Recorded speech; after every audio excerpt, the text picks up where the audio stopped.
Hello বন্ধুরা, এই গল্পের প্রথম সিজন আপলোড করা হয়েছিল। তো আজকে পরেরটুকু সহ সম্পূর্ণ গল্পটা আপলোড করা হয়েছে। যারা প্রথম সিজন শুনেছেন তারা একটু টেনে শুনে নেবেন, টাইম মেনশন করা আছে। আর যারা নতুন তারা সম্পূর্ণ গল্পটা মনোযোগ দিয়ে শুনবেন। দেখ দেখ দেখ, ওই যে ওই চোর যাচ্ছে। মানুষ এখানে আসে লেখাপড়া করার জন্য, আর এরা আসে চুরি করার জন্য। এদের মতো কিছু স্টুডেন্টের জন্য আমাদের মতো ভালো ভালো স্টুডেন্টদেরও নাম খারাপ হয়। ঠিক বলেছিস বন্ধু, একেবারে একটা ঠিক কথা বলেছিস। এদের যদি এতই টাকা পয়সার দরকার পড়ে বা চুরির নেশা থাকে, তাহলে ভার্সিটিতে আসে কেন? ভার্সিটির বাইরে কি চুরি করতে পারে না? তারপরও দেখ, চুরি করে কি সুন্দর বুক ফুলিয়ে হাইটে বেড়াচ্ছে, কোনো লজ্জা নেই। আরে ভাই, এদের আবার কিসের লজ্জা? লজ্জা থাকলে আর কি কেউ চুরি করতে আসে? এতক্ষণ মিলে ভার্সিটির দুইটা স্টুডেন্ট অন্তরকে নিয়ে এসব কথাগুলো বলছিল। সবগুলো কথা অন্তর একটু দূরে দাঁড়িয়ে থেকে শুনেছে। 3 দিন আগে ভার্সিটিতে লাইব্রেরি থেকে একটা ল্যাপটপ হারিয়েছে। তখন ভার্সিটিতে লাইব্রেরিতে অন্তর ছাড়া আর কেউ ছিল না, সেজন্য সবাই ভেবে নিয়েছে অন্তর ল্যাপটপটা নিয়েছে। তাই আজকে প্রিন্সিপাল স্যারের কাছে অন্তরকে নিয়ে হাজির করাবে ওই ল্যাপটপ ফিরিয়ে দেওয়ার জন্য। ওদের সবগুলো কথা শুনে অন্তর না শোনার মতো করে সেই জায়গা ত্যাগ করে। অন্তর এবারে ফাইনাল ইয়ারের স্টুডেন্ট। ইউনিভার্সিটিতে অন্তরের শেষ বছর চলছে। এই সময়টাতে এসেই অন্তরকে এমন একটা খারাপ পরিস্থিতিতে পড়তে হবে। অন্তর এগুলো ভাবতে ভাবতেই চলে যায় তার ক্লাসরুমে যাওয়ার পর তার বন্ধু রাফি আসে।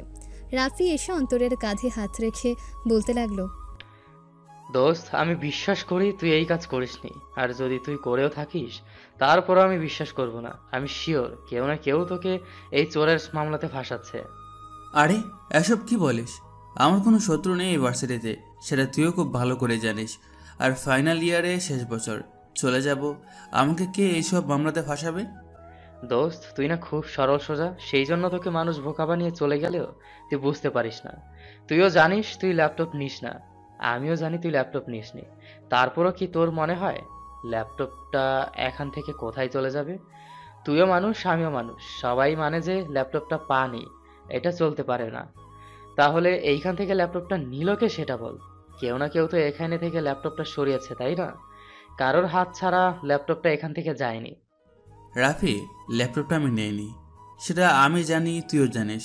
আমি জানি তুই আমাকে বিশ্বাস করিস, তোর বিশ্বাস করা ভুল না। তুই ঠিক জায়গাতেই বিশ্বাস করেছিস। আমি সত্যি ল্যাপটপটা নেই না এখান থেকে, কিন্তু কে নিয়েছে সেটাও আমি আন্দাজ করতে পারতেছি না। কারণ এই ভার্সিটিতে আসার পর আমার এমন কোনো শত্রু হয়নি যেখানে আমার সাথে এমন গেম খেলতে পারে। দোস্ত, আমি জানি তুই সব সময় চুপচাপ থাকিস, কারোর সাথে কথা বলতে পছন্দ করিস না। তুই একটু মনে করে দেখ তো, এমন কারোর সাথে তোর কোনো কিছু নিয়ে ঝামেলা হয়েছে যার জন্য সে এমন করতে পারে? মনে কর একটু, এই বছর এমন কোনো কিছু হয়েছে বা এমন কারোর সাথে ঝামেলা হয়েছে? আমার সাথে কারোর ঝামেলা হলে সেটা তুই কি জানতি না? সবার আগে অবশ্যই তুই জানতি, বা তোকে আমি জানাতাম। সব সময় তো তুই আমার সাথেই থাকিস, তাই না? তাহলে কারোর সাথে ঝামেলা হলে অবশ্যই তোর জানার কথা। তোর কাছ থেকে এই পর্যন্ত কোনো কথা লুকিয়েছি আমি, আর ভবিষ্যতেও লুকাবো না। হ্যাঁ, আমি জানি তুই আমার কাছ থেকে কোনো কথা লুকাবি না, আমি বিশ্বাস করি। আমি তো খেয়ালই করিনি, সব সময় তো আমি তোর সাথে থাকি। কারোর সাথে ঝামেলা হলে সেটা তো আমার নিজের জানারই কথা। আমিও নাকি পাগলের মতো প্রশ্ন করে যাচ্ছি? আচ্ছা, এখন এসব বাদ দে। রাফি কথাটা বলতে শেষ করেছে, আরিফ নামের একটা ছেলে এসে অন্তরকে ডেকে বলল, অন্তর ভাই, তোমাকে স্যার ডেকেছে। প্রিন্সিপাল স্যার বলেছে ওনার রুমে যেতে। তোমার সাথে নাকি ওনার কি জরুরি কথা আছে, সেজন্য বলেছে যত তাড়াতাড়ি সম্ভব ওনার সাথে কি দেখা করতে। রাফি কিছু বলতে যাবে, তার আগে অন্তর রাফিকে থামিয়ে দিয়ে তারপর বলে উঠল, ঠিক আছে আরিফ, তুমি যাও, তুমি গিয়ে বলো স্যারকে আমি আসতেছি। আর হ্যাঁ, বলবে এখনই আসতেছি, দেরি হবে না। ঠিক আছে ভাই, আমি গিয়ে স্যারকে বলতেছি আপনি এখনই যাচ্ছেন, দেরি করবেন না দয়া করে। আসলে স্যার বলেছিল আপনাকে আমার সাথে করে নিয়ে যেতে, কিন্তু আপনি যেহেতু পরে যেতে চাচ্ছেন, তাহলে আমার আর কিছু করার নেই এখানে। এটা বলে আরিফ সেখান থেকে চলে যায়। তারপর অন্তর রাফিকে বলে উঠল, রাফি, তুই এত কথা বলিস কেন? তোকে আমি বলেছি এত কথা বলতে? তুই থাক, আমি এখান থেকে প্রিন্সিপাল স্যারের সাথে দেখা করে আসি। আমিও যাব তোর সাথে। আমি চুপচাপ বসে থাকবো না। ওইখানে ছাড় তোকে কিনা কি বলবে। আরো কয়েকজন নাকি দেখেছে যে তুই নাকি ল্যাপটপ নিয়েছিস। এই শালাদের তো আমি জ্যান্ত পুঁতে ফেলবো। না দেখে মিথ্যে সাক্ষী কেন দিচ্ছে? স্যারের চোখে ভালো হওয়ার জন্য? রাফি, তুই কিন্তু এখন বেশি খুশি করতেছিস। আমার হাতে কিন্তু মার খাবে এখন। তোকে আমি বলেছি না আমি ওই দিকে হ্যান্ডেল করে নিতে পারবো? তারপর আবার বাড়াবাড়ি করতেছিস কেন? স্যার যেটা বলার বলুক, আমি সব কিছু হ্যান্ডেল করে আসতে পারবো। এখানে তোকে যেতে হবে না। আর কারা দেখেছে না দেখেছে সেটা আমার জানার কথা না। হয়তো দেখেছে, বাট ওদের চোরের মধ্যে আর আমার মধ্যে হয়তো গুলিয়ে ফেলছে, সেজন্য আমার নামটাই বলে দিয়েছে। কেন বলবে ওরা? ওরা তোকে সামনাসামনি দেখেছে? তোর চেহারা দেখেছে? চেহারা তো দেখেনি, তাহলে তার কি শুধু শুধু এই সাক্ষী দিবে? আর একটা কথাও বলবে না। আমি যাচ্ছি, তুই চুপচাপ এখানে ক্লাস কর। স্যার চলে আসবে ক্লাসে এখনই, তুই ক্লাস থেকে বের হবে না। এটা বলে অন্তর ক্লাস থেকে বেরিয়ে যায় প্রিন্সিপাল স্যারের রুমের উদ্দেশ্যে। কিছু দূর যাওয়ার পর অন্তর দেখলো তার পিছে পিছে রাফিও আসছে। এটা দেখে অন্তর কিছুটা দাঁড়িয়ে পড়ে সেখানে। তারপর রাফি আস্তে আস্তে হেঁটে অন্তরের কাছে চলে আসে। তারপর অন্তর বলতে থাকে রাফিকে, কি শুরু করলি রাফি? তোকে ক্লাস করতে বলে এসেছিলাম আর তুই এখানে চলে এসেছিস কেন? আমার কথা এখনও শুনতে ভালো লাগে না, তাই না? আগের মার ভুলে গিয়েছিস, এখন আবার মার খেতে চাস, তাই না? এই চুপ কর তো। আমি তোর সাথে ভিতরে যাব না। আমি প্রিন্সিপাল স্যারের রুমে বাইরে দাঁড়াবো। আশা করি এতেও তোর কোনো প্রবলেম হবে না। আর হলেও আমার কোনো কিছু করার নেই। আমি প্রিন্সিপাল স্যারের বাইরে দাঁড়াবো। অন্তর আর কোনো কিছু না বলে সেখান থেকে হাঁটতে থাকে, আবারও প্রিন্সিপাল স্যারের রুমের উদ্দেশ্যে। অন্তর জানে রাফিকে এখন বললেও রাফি যাবে না। রাফি যাবে অন্তরের সাথে, এটা অন্তর খুব ভালো করে জানে। এই 4 বছর সময়ে রাফি কখনো অন্তরকে একা ছাড়েনি। ভার্সিটির প্রথম দিন থেকে ওদের বন্ধুত্ব হয়, সেখান থেকে আজ পর্যন্ত ওদের বন্ধুত্ব টিকে আছে। কখনো কোনো ঝগড়া হয়নি ওদের বন্ধুত্বের মাঝে, কখনো কোনো মেয়ে ঘটিত কোনো কিছু হয়নি। এদের দুজনের মধ্যে রাফি অনেকটা বাচাল টাইপের, কথা বেশি বলতে পছন্দ করে। আর অন্তর চিকন বুদ্ধিমত্তার অধিকারী। অন্তর সবসময় চুপচাপ থেকে সঠিক কাজটা করে ফেলে। তারপর তারা দুজন প্রিন্সিপাল স্যারের রুমের সামনে এসে দাঁড়ায়। অন্তর একবার রাফির দিকে তাকিয়ে তারপর প্রিন্সিপাল স্যারের রুমের দরজায় টোকা দিয়ে স্যারকে জিজ্ঞেস করলো, may come in sir? Yes, coming. Sir আমাকে ডেকেছিলেন? আরবকে বললো আপনার সাথে দেখা করার জন্য। আপনি নাকি আমাকে ডেকে পাঠিয়েছেন? হ্যাঁ অন্তর, আমি তোমাকে ডেকে পাঠিয়েছি। এখন তোমাকে যেটার জন্য ডেকে পাঠিয়েছি, এসব আমি কি শুনতেছি অন্তর? 4 বছর পার করে তুমি 5 বছরে পা দিতে যাচ্ছ, এখন তোমার নামে সব কি শুনতে হচ্ছে? এতদিন তো জেনে এসেছি তুমি খুব ভালো একজন মেধাবী স্টুডেন্ট, তাহলে এখন স্টুডেন্টরা এসব কি বলতেছে? স্যার আপনি যা ভাবতেছেন আমি তা করিনি। স্যার আপনি হয়তো আমাকে একটু অভাবে চলতে দেখেছেন, সেজন্য আমি এই ল্যাপটপ চুরি করব লাইব্রেরি থেকে। এটা কি করে ভাবলেন আপনি? অন্তর, আমি তোমাকে বিশ্বাস করি, কিন্তু এখান থেকে লাইব্রেরি থেকে ল্যাপটপ চুরি হয়েছে এটাও আমাকে মানতে হবে। তার সাথে আবার কি কিছু স্টুডেন্ট তোমার নামে সাক্ষী দিচ্ছে তুমি নাকি ল্যাপটপ চুরি করছো, সেটা ওরা দেখেছে। স্যার কে দেখেছে আমি ল্যাপটপ চুরি করেছি? যদি একটু কষ্ট করে ওদেরকে সামনে নিয়ে আসতেন তাহলে ওদের সাথে আমি সরাসরি কিছু কথা বলতাম। স্যার আপনি জানেন আমি এসব মারামারির মধ্যে নেই। আমি এখানে মেসের মধ্যে থাকি, সেটাও আপনি খুব ভালো করে জানেন। ঢাকা শহর, আমার কোনো আত্মীয় স্বজন নেই যারা আমাকে থাকতে রাখবে, তাই ওদের সাথে মারামারি করার কোনো চান্সই নেই। আপনি নির্ভয়ে ওদেরকে আমার সামনে রাখতে পারেন। আমি শুধু কিছু কথা জিজ্ঞেস করবো ওদেরকে। আচ্ছা ঠিক আছে, তোমার কথা শুনতেছি, তাহলে ওয়েট করো একটু, ওদেরকে ডেকে পাঠাচ্ছি। তুমি এখানে চেয়ারটাতে বসো। অন্তর প্রিন্সিপাল স্যারের কথা শুনে গিয়ে চেয়ারটার মধ্যে বসে পড়ে। বেশ কিছুক্ষণ সময় পর প্রিন্সিপাল স্যারের রুমের বাইরে 4-5 জন মানুষ এসে দাঁড়ায়। তারপর সবাইকে প্রিন্সিপাল স্যারের রুমের ভেতর আসার অনুমতি দেয়। অন্তর, এরা তোমার সাথে বন্ধু বান্ধব, তোমার সাথে স্টুডেন্ট। ওরা বলেছে তুমি নাকি লাইব্রেরি থেকে ল্যাপটপ নিয়েছো, এটা ওরা দেখেছে। এখন তোমার যদি ওদেরকে কোনো কিছু জিজ্ঞেস করা থাকে বা বলার থাকে তাহলে বলতে পারো।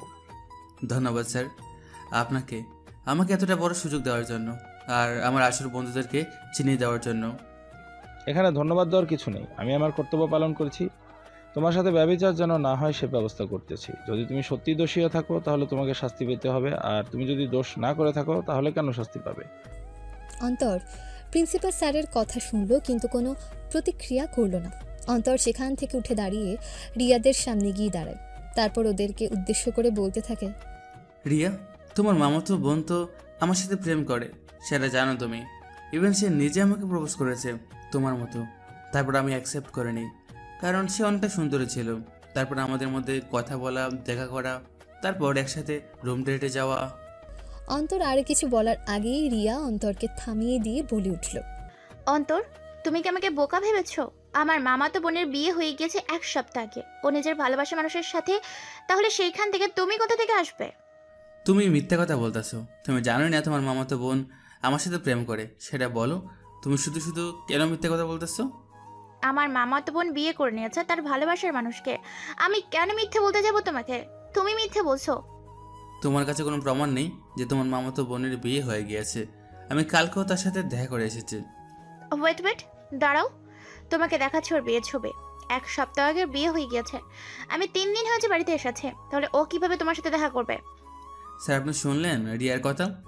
ও 3 দিন আগে বাড়িতে এসেছে, তার মানে সবাই বলতেছে যে আমি 4 দিন আগে ল্যাপটপ চুরি করেছি। আর সেটাও নাকি রিয়া দেখেছে। ওদের ফ্রেন্ড সার্কেলের মধ্যে রিয়া দেখেছে শুধু আমি ল্যাপটপ চুরি করেছি, আর কেউ দেখেনি। তাহলে রিয়া যদি 1 সপ্তাহ তার নানুর বাসায় তার মামাতো বোনের বিয়েতে থাকে, তাহলে আমাকে কোথায় দেখলো ল্যাপটপ চুরি করার সময়? স্যার, একটু দয়া করে রিয়ার মুখ থেকে এই কথাটা বের করুন। অন্তরের এই কথা শুনে রিয়া ফোনটা আবারও তার পকেটে রেখে দেয়, তারপর ঢোক গিলতে থাকে এবং অন্তরের কথায় রিয়া অনেকটাই ঘাবড়ে যায়। তখনই প্রিন্সিপাল বলে উঠল, রিয়া, এখন তুমি এসব কি বলতেছো? তুমি না বলেছো তুমি অন্তরকে চুরি করার সময় থেকে স্পষ্ট ওকে সামনে থেকে দেখেছো, কিন্তু কোনো কিছু বলার সাহস পাইনি। তুমি বলেছিলে লাইব্রেরিতে কেউ নেই দেখে তুমি ওকে আটকাওনি। যদি ও তোমার সাথে অসভ্যতামি করতো বা কোনো কিছু করে ফেলতো তখন কি হতো? সেজন্য তুমি ওকে আটকাওনি।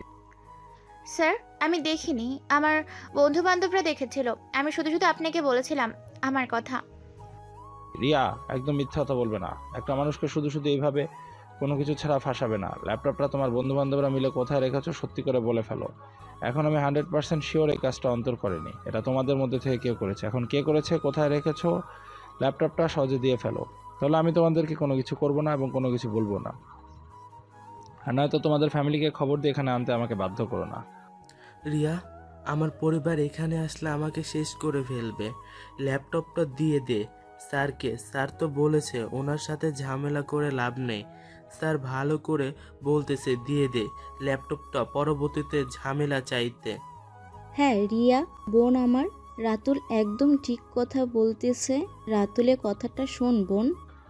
রাতুল, উর্মি, তাহলে তোমরাও এই প্ল্যানের মধ্যে ছিলে, তাই না? স্যার, আমি এসব ছিলাম না। রিয়া লাইব্রেরি থেকে উর্মিকে দিয়ে ল্যাপটপটা সেখান থেকে সরিয়ে তারপর আপনাকে এসে বলেছে। আমরা প্রথমে এটার মধ্যে সাই দিতে চাইনি, তারপর সে জোর করে আমাদের করেছে। আমরা প্রথমে এটা করতে চাইনি, তারপর এক প্রকার বন্ধুত্বের জন্য বাধ্য হয়ে এটা করেছি। জি স্যার, রাতুল একদম ঠিক কথা বলতেছে। আর তোমরা দুজন? উর্মি, রাতুল, রিয়া, ওরা 3 জন ছাড়াও আরও 2 জন ছিল সেখানে রিয়াদের ফ্রেন্ড সার্কেলের মধ্যে। তাদের দুজনের মধ্যে একজন বলে উঠল, স্যার, আমরা বিষয় সম্পর্কে কোনো কিছুই জানি না। এখন আপনার মুখ থেকে আর অন্তরের মুখ থেকে এইসব কিছু শুনলাম। হ্যাঁ, কিছুদিন ধরে শুনতেছি অন্তরের নাকি ল্যাপটপ চুরি করেছে লাইব্রেরি থেকে, কিন্তু সেই ল্যাপটপটা যে রিয়া চুরি করেছে অন্তরকে ফাঁসানোর জন্য, সেটা জানতাম না। এখানে আমাদের দুজনকে নিয়ে এসেছে। রিয়া বলেছে আমরা যেন ওর কথার সাথে তাল মিলিয়ে কথা বলি। রিয়া, এখন বল আমার তোমাকে কি করা উচিত? এখন কি তোমার গার্জিয়ান ডেকে আনবো এখানে, নাকি তুমি সহজে ল্যাপটপটা ভার্সিটির জায়গায় ফেরত দিয়ে দিবে? তুমি এই জঘন্য কাজটা কি করে করতে পারলে আমাকে বলো তো? কিছুদিন আগেও না দেখলাম তোমাদেরকে একসাথে বসে আড্ডা দিচ্ছ, এক ফ্রেন্ড সার্কেলের মধ্যে ছিল, তাহলে ওর সাথে কেন এরকম একটা বাজে বিহেভিয়ার করবে? স্যার, আমার ভুল হয়ে গিয়েছে, আমাকে ক্ষমা করে দেন। আর কখনো এমন ভুল হবে না। আজকের পর থেকে আর কখনো কারোর সাথে এমন করব না স্যার। আমি তোমাকে ক্ষমা করে দিতে পারি যদি তুমি আমাকে আমার ভার্সিটির ল্যাপটপ ফিরিয়ে দিতে পারো। তখন শুধু ল্যাপটপের জন্য ক্ষমা করতে পারি। তারপর তুমি আবার অন্তরকে অপমান করেছো, এসব কিছুতে মিথ্যা বলে ফাঁসিয়েছো, সেই জন্য তোমাকে অন্তরের কাছে ক্ষমা চাইতে হবে। যদি অন্তর তোমাকে ক্ষমা করে হলো আমিও তোমাকে ক্ষমা করে দিব, তোমার ফ্যামিলি জানবে না। রিয়া কিছু বলতে যাবে তার আগেই অন্তর প্রিন্সিপাল স্যারকে বলে উঠল, স্যার ওদেরকে ক্ষমা করে দেন, ওরা আর দ্বিতীয়বার এসব করবে না আমার সাথে। আর ওকে আমার কাছে ক্ষমা চাইতে হবে না, আমি ক্ষমা করে দিয়েছি। ক্ষমা চাওয়ার আগেই আপনি শুধু আপনার ল্যাপটপটা কীভাবে উদ্ধার করবেন সেই ব্যবস্থা করেন। আমার কোনো কিছু করার নেই এখানে স্যার। আমার যতটুকু করার দরকার ছিল আমি ততটুকু করে দিয়েছি। দেখো রিয়া, দেখো তোমরা ওর সাথে কত বাজে একটা বিহেভিয়ার করেছো, ওকে পুরো ভার্সিটির সামনে চোর সাজিয়েছো, আর এখন ও তোমাদেরকে বিনা ক্ষমা চাওয়াতে ক্ষমা করে দিয়েছে এবং বলেছে তোমাদেরকে লাস্ট একটা সুযোগ দিতে। এটাই তোমার আর ওর মধ্যে মন মানসিকতার তফাৎ। আমার জানা মতো হয়তো অন্তর মধ্যবিত্ত ফ্যামিলির ছেলে, কিন্তু তুমি তো উচ্চবিত্ত ফ্যামিলির মেয়ে, তাহলে তুমি এমনটা কেন করলে? অন্তর খুবই মেধাবী একজন স্টুডেন্ট। প্রথমে ওর কথা শুনে আমি বিশ্বাস করতে পারিনি, কারণ অন্তর চাইলে আরও অনেক কিছু চুরি করে নিয়ে যেতে পারতো, কিন্তু অন্তর সেগুলো করেনি আমার নিজের চোখের দেখা। সরি স্যার, আমার ভুল হয়ে গিয়েছে, আর কখনো করব না, কথা দিচ্ছি। এবারের মতো আমাকে ক্ষমা করে দিন। আমার ফ্যামিলিকে জানিয়েন না স্যার। আমি কালকে আসার সময় ভার্সিটিতে ল্যাপটপ নিয়ে আসবো স্যার, এটা কাউকে জানাবেন না প্লিজ। আমার কোনো কিছু বলার নেই এখানে, তোমার যা কিছু বলতে ইচ্ছা হয় তুমি অন্তরকে নিয়ে বলো।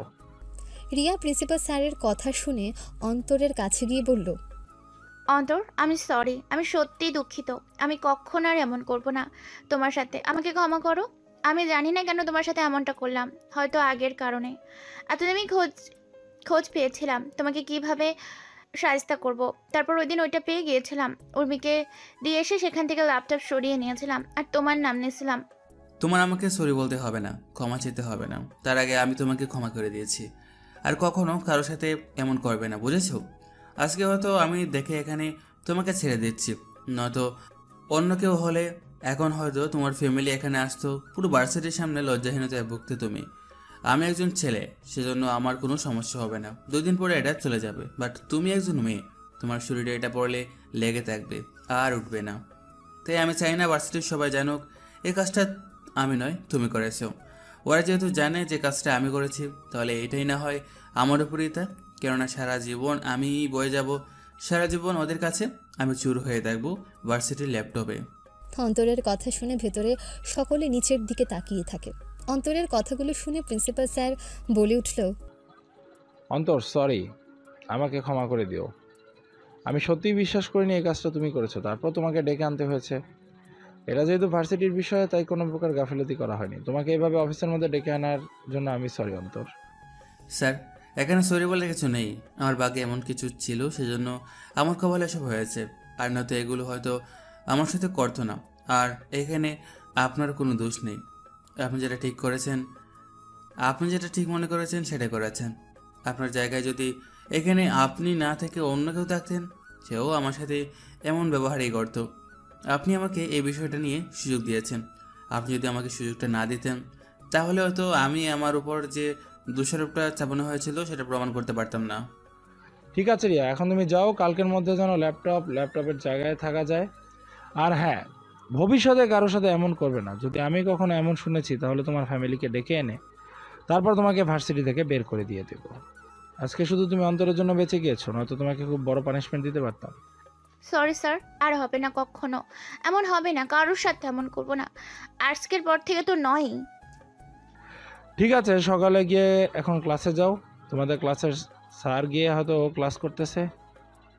তারপর সকলে প্রিন্সিপাল স্যারকে সালাম দিয়েছে, এখান থেকে বেরিয়ে পড়ে। রিয়ার দলের 5 জন রিয়ার সাথে চলে যায়, আর রাফি তখনও বাইরে দাঁড়ানো ছিল অন্তরের জন্য। অন্তর বের হওয়ার সাথে সাথে রাফিও সে জিজ্ঞেস করলো, কি রে, ভিতরে এত সময় লাগলো কেন? আর এতক্ষণ কি কি হলো শুনি? আর এরা এখানে কি করছিল? আরে বাদ দে, চল ক্লাসে যাই, অনেক দেরি হয়ে গিয়েছে। হয়তো এক ক্লাস শেষ হয়ে গিয়েছে, আর নয়তো শেষের দিকে চল তাড়াতাড়ি। তুই আমাকে বলবি এখন কি হয়েছে, নাকি আমি এখন ক্লাসে গিয়ে শুধু বাড়িতে চলে যাব? তোর এত ঢং আমার কাছে আর ভালো লাগছে না। তোকে যা জিজ্ঞেস করি তুই চুপচাপ বলে দে, তা না করে কেউ অফ মেরে থাকিস। রাফির কথা শুনে এমন জোড়াজুড়ি দেখে অন্তর আর কোনো কিছু না লুকিয়ে ভেতরে যা যা করেছে, যা যা হয়েছে সব কিছু একে একে খুলে রাফিকে বলে। অন্তরের কথা শুনে রাফি বলে উঠল, রিয়া তোর সাথে এমনটা করলো কেন? ও তো আমাদের ভালো বন্ধু ছিল একসময়, তারপর কি হলো? আমাদের কথাবার্তা ভালোভাবেই বলতো, তাহলে কেন এমন করলো? সেটা তো আমি নিজেও বুঝতে পারতেছি না রিয়া কেন আমার সাথে এমনটা করলো। অত এমন করার কোনো কারণ আমি খুঁজে পাচ্ছি না। আমি হয়তো কিছুটা আন্দাজ করতে পেরেছি রিয়া কেন এটা করেছে। কেন এমন করেছে তুই কি করে জানবি? তুই কি সাথে ছিলি নাকি? তোর মনে আছে কয়েক মাস আগে রিয়া তোকে প্রপোজ করেছিল আর তুই না করে দিয়েছিলি? ও বারবার তোকে জ্বালাতো, তারপরও তুই ওকে একদিন খুব বাজে কথা বলেছিলি। তারপর থেকে আর ও তোর সাথে আগের মতো কথা বলেনি কখনো।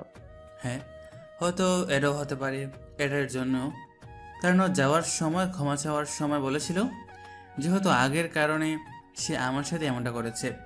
আগে তো শুধু ওর সাথে এমন ব্যবহার করেছিলাম, তাছাড়া আর খারাপ ব্যবহার করিনি। ওকে আরেকবার সামনে পেয়ে নেই, ডিপার্টমেন্টের তো আমাদের থেকে আলাদা। ওকে শুধু একবার পাই, তারপর ও কি করে এমনটা করতে পারলো আমাদের সাথে। আচ্ছা চল, এখন ক্লাসে যেহেতু চলে এসেছি, ক্লাসে যাই, ক্লাস করতে হবে। যা হয়ে গিয়েছে সেটা নিয়ে আর বাড়াবাড়ি করবি না। বাইরে সকলে জানে ভার্সিটিতে যে ল্যাপটপ আমি চুরি করেছি, এর বেশি আর কোনো কিছু জানে না। রিয়া চুরি করেছে সেটা যেন কেউ না জানে, কাউকে বলবি না কখনো। তুই ছাড়া আর প্রিন্সিপাল স্যারের রুমে যারা আছে তারা ছাড়া আর কেউ জানে না সেটা শুধু রিয়া করেছিল। তাই আমি আর কাউকে জানাতে চাই না এই বিষয়টা। আমি বুঝি না তুই এত উদার মনের কেন। ও তোর সাথে যা করেছে তুই তা করে ফেল, সমান সমান। আমি একটা ছেলে আর ও একটা মেয়ে। ও আমার সাথে যা করেছে আমি তার সাথে তেমনটা করতে পারবো না। আমার দ্বারা এটা হবে না কখনো। আমি হয়তো এখান থেকে কয়েকদিন পর চলে যাব ভার্সিটির, তারা আমাকে যা যা বলবে আমার গায়ে লাগবে না, কিন্তু ওকে যদি চোর বলে অপমান করে তাহলে হয়তো অন্য কিছু করে ফেলবে, সহ্য করতে পারবে না। ভাই মাফ চাই, আর কিছু বলতে হবে না তোকে। চল এখন ক্লাসে যাই, স্যার আমাদের জন্য অপেক্ষা করতেছে। অন্তর আর কোনো কিছু না বলে সেখান থেকে রাফিকে নিয়ে ক্লাসে ঢুকে পড়ে। তারপর সেই দিন একে একে সবগুলো ক্লাস শেষ করে ভার্সিটির বাইরে বের হয়। ভার্সিটির থেকে বের হয়ে রাফি আর অন্তর একসাথে হাঁটতে হাঁটতে রাফি তারপর বলে উঠল, নিউ প্রজেক্টটা নিয়েছিলি ফ্রিল্যান্সিং এর, ওইটা কতটুকু হয়েছে? এটা প্রায় শেষের দিকে, নেক্সট মাস হলে করে দিতে পারবো আশা করি। ভার্সিটির পড়াশোনার জন্য ওইখানে সময় দিতে পারি না তেমন একটা, না হলে আরও আগে শেষ করে দিতে পারতাম। পড়াশোনা ঠিক রেখে তারপর এটা চালিয়ে যা, দুটোই দরকার। তার মধ্যে সবচেয়ে বেশি দরকার হচ্ছে গিয়ে পড়াশোনাটা। এটা আমাদের লাইফের শেষ বছর পড়াশোনা, এরপর আমাদের ভাগ্য নির্ধারণ করা হবে কে কোথায় কিভাবে কাজ করবে। তাই ভালো করে রেজাল্ট করতে না পারলে ভালো কিছু করতে পারবো না। হ্যাঁ, সেজন্য এখন পড়াশোনার প্রতি একটু বেশি টাইম দিচ্ছি যেন সব কিছু ঠিকঠাক থাকে। তোর পড়াশোনা কতটুকু হয়েছে? তুই তো পড়াশোনা করতে চাস না, বাড়ি থেকে জোর করে পড়াশোনা করাচ্ছে, আর এখন এসে আমাকে জ্ঞান দিচ্ছিস এই বিষয় নিয়ে? দোস্ত, পড়াশোনা করতে তেমন একটা ভালো লাগে না, কিন্তু কি করব বল, বাবার ব্যবসাটা তো দেখতে হবে, সেজন্যই পড়াশোনাটা করে যাচ্ছে আপাতত। আচ্ছা এসব বাদ দে, বল বাড়িতে আঙ্কেল আন্টি কেমন আছে, আর ভাইয়া ভাবি কেমন আছে? আলহামদুলিল্লাহ ভালো আছে বাড়িতে সবাই। সকালে কথা হয়েছিল, বাড়ি থেকে কল দিতে বলেছে, কেন জানি সকালে সময় ছিল না সেজন্য বেশি কথা বলতে পারিনি। আম্মু নাকি কি কথা বলবে, সেজন্য ভার্সিটি থেকে যাওয়ার পর ফোন দিতে বলেছে। এখন গিয়ে কল দিয়েই দেখবো কি জন্য ফোন দিতে বলেছিল। আচ্ছা ঠিক আছে, আমি তো বাড়ির সামনে চলে এসেছি, সাবধানে যাস, আর গিয়ে খাওয়া দাওয়া করে নিস। ও তুই তো আবার ডায়েট করিস। অন্তর কোনো কিছু না বলে সোজা রাস্তা দিয়ে হেঁটে চলে যেতে থাকে। হাঁটতে হাঁটতে এক সময় সে তার মেসে চলে আসে। রাফি অন্তরকে অনেক জোর করেছিল যেন তার সাথে তার বাড়িতে থাকে, তার রুমে, কিন্তু অন্তর কখনো রাজি হয়নি রাফির এ কথায়। অন্তর মেসের মধ্যে এসে সর্বপ্রথম গিয়ে গোসল করে নেয়, তারপর বিছানার মধ্যে বসে জামা কাপড় পরে তার বাড়িতে কল দেয়। কেমন আছো মা? আলহামদুলিল্লাহ ভালো আছি, তুই কেমন আছিস? খাওয়া দাওয়া করেছিস? আলহামদুলিল্লাহ ভালো আছি মা। না, মাত্র ভার্সিটি থেকে এসেছি, খাওয়া দাওয়া এখনো হয়নি। বুয়া এসে রান্না করে দিয়ে গেছে, একটুবার খাবো। তোমরা খেয়েছো? বাড়িতে সবাই কি করতেছে? বাবা অনেক দিন তো হলো বাড়ি থেকে গিয়েছিস, এই কয়দিন না হয় বাড়িতে এসে থেকে যা। তোকে ছাড়া এত বড় বাড়ি একেবারে খালি খালি লাগতেছে। কেন, আমার ছোট মামনি কোথায়? রাহা কোথায়? রাহা থাকতে বাড়ি খালি হবে কেন? তোর ছোট মামুনি এখনো ঘুমাচ্ছে খেয়ে, এতক্ষণ তোর বাবার সাথে খেলাধুলা করেছে, তারপর গিয়ে এখন ঘুমিয়েছে। বাড়িতে ও শুধু বলে চাচ্চু কোথায়, চাচ্চু কোথায়। এখন তো যেতে পারবো না, আর কয়েক মাস পর ফাইনাল এক্সাম। এক্সাম শেষ করে তারপর বাড়িতে যাব একেবারে, তার আগে যাব না। পরীক্ষা আর কতদিন সময় আছে? আর 6 মাসের মতো, সেজন্য এখন বাড়িতে যাব না, আর একেবারে পরীক্ষা শেষ করে 7-8 মাস পর বাড়িতে যাব। 10 দিন পর তোর মামাতো বোনের বিয়ে। তোর মামা বারবার বলেছে ও যেখানেই থাকুক না কেন বিয়ের আগের দিন যেন চলে আসে। এখানে আমার কিছু বলার নেই, তোর মামার সাথে তুই কথা বলে নিস, বিয়েতে যে কোনোভাবে আসতে হবে তোকে। আপুর বিয়ে ঠিক হয়েছে কবে? কালকে রাত্রে ছেলের বাড়ি থেকে মেহমানরা এসেছিল, তোর বাবা গিয়েছিল, তোর ভাই গিয়েছিল, আমি গিয়েছিলাম, আমাদের বাড়ির সকলে গিয়েছিলাম ওইখানে। তারপর সবকিছু ফাইনাল করে 10 দিন পর বিয়ে। আচ্ছা ঠিক আছে, সমস্যা নেই, আমি বিয়েতে যাব, এটা নিয়ে ভাবতে হবে না তোমাকে। মামাকে বলে দিও আমি বিয়ের আগের দিন চলে যাব। আপুর বিয়ে, আমাকে তো যেতেই হবে। অন্তর, তোর ভাবি এসেছে কথা বলতে, তোর ভাবির সাথে কথা বলে নে। দাও ভাবিকে। কেমন আছিস অন্তর? আলহামদুলিল্লাহ ভালো আছি ভাবি, তুমি কেমন আছো? আলহামদুলিল্লাহ ভালোই আছি, কিন্তু তোকে ছাড়া বাড়িতে ভালো লাগে না। এতগুলো দিন হয়ে গেল বাড়ি থেকে গিয়েছিস, এখনো বাড়িতে আসিস না। ভেবেছিলাম একেবারে পরীক্ষা শেষ করে 7-8 মাস পর বাড়িতে যাব একেবারে, কিন্তু 10 দিন পর যেহেতু আপুর বিয়ে, তাই তো যেতেই হবে বাড়িতে। বিয়েতে না গেলে তো মামু পরে আবার আমার সাথে ডাকাডাকি করবে। আমি এসব পছন্দ করি না, সেজন্য এত কথা শুনতে ভালো লাগে না, তাই যেতেই হবে। বিয়েতে যেহেতু আসবি তাহলে 2 দিন আগে চলে আয়, বাড়িতে না হয় কিছুদিন থেকে তারপর না হয় আবার মেসে চলে যাবি। আমি বুঝি না তোর মেসে যেতে হবে কেন, বাড়িতে এত এত গাড়ি থাকতে। বাড়ি থেকে গাড়ি দিয়ে যেতে সময় লাগে মাত্র 1 ঘন্টার মতো, তার কারণে তোকে মেসে থাকতে হবে? ভাবি, এইখানে আমার থাকতে ভালো লাগে, বুঝেছো? টাকা পয়সা হিসেব করে ভাঙি, মধ্যবিত্তের মতো। এই লাইফটা আমার কাছে বেশ ভালো লাগে। পাবলিক বাসে চড়া, সাধারণ মানুষের সাথে চলাফেরা। জানো, এই 4-5 বছরে কেউ জানতে পারেনি আমার পরিচয়। ও, তোর ভাইয়া তোর অ্যাকাউন্টে টাকা পাঠিয়েছে তোর খরচের সামনের মাসের? ভাবি, আমি না ভাইকে না করেছি আমার অ্যাকাউন্টে যেন টাকা না পাঠায়, আমি আমার টাকা দিয়ে চলতে পারি এখানে। শোন, এত কিপটামি করে চলতে হবে না বাবা, ভাইয়া কাজ করে টাকা ইনকাম করে আনছে, একটু ভালো করে চলাফেরা কর বন্ধুদের সাথে। এখনই সময়, পরবর্তীতে আর এইভাবে চলতে পারবি না যখন বউ আসবে। বউয়ের কথা বলছো তুমি? বউ আসতে আসলে আরো অনেক দেরি আছে, বুঝেছো? এখন না, আরো অনেক দেরি। আচ্ছা দেখা যাবে। দেবরজি এরকম স্মার্ট হ্যান্ডসাম লোক নিয়ে আপনি কতদিন সিঙ্গেল থাকতে পারেন? খেয়েছিস দুপুরে? না, এখনো খাওয়া হয়নি, তবে খেয়ে নিব একটু পর গিয়ে। তোমাদের সাথে কথা বলা শেষ হলেই ফোন রেখে খেয়ে নিব। ভার্সিটি থেকে এসে গোসল করে ফ্রেশ হয়ে তোমাদেরকে কল করেছি। ঠিক আছে, এখন গিয়ে খেয়ে নে। এখন রাখি, পরবর্তীতে আবার কথা হবে। রাতে তোর ভাইয়া হয়তো কল দিবে, কল দিলে রিসিভ করিস। এখন রাখছি, খেয়ে নে। আর হ্যাঁ, ওই দিকে সাবধানে চলাফেরা করিস, ওই দিকের মানুষ কিন্তু ভালো না। রাত্রিবেলা বাহিরে যাস না, শুনেছি বাহিরে নাকি ছিনতাইকারীরা থাকে ওই দিকে। আচ্ছা ঠিক আছে ভাবি, এখন তাহলে রাখছি, ভালো থেকো। আর রাহাকে বলো আমি খুব শীঘ্রই আসতেছি। এটা বলে অন্তর ফোন কেটে দেয়। ওইদিকে অন্তরের মা অন্তরের ভাবিকে বলতে থাকে, আমি মাঝে মধ্যে চিন্তা করি তুই ওর মা হলে কেমন হতো। আমি জন্মদাত্রী মা, কিন্তু তুমি ওর ভাবি না হয়ে মা হয়ে উঠেছ। ছোটবেলা থেকে ওর কত দিকে খেয়াল রেখে আসতেছি। আমি অসুস্থ থাকতাম, তুমি ওর দেখাশোনা করেছো, এক কথায় ওকে বড় করেছো তুমি। মা, আজ আমার এইখানে বিয়ে হয়ে এসেছি 8 বছর হয়েছে। আমি ওকে এসে পেয়েছি 15 বছরের, ক্লাস 9-এ পড়তো। আমি ওকে সব সময় আমার ছোট ভাই ভেবে এসেছি। আমি কিন্তু ওকে মেরেছি। ও কেন মেরেছি জানেন? আমি ওকে দেবর মনে করিনি।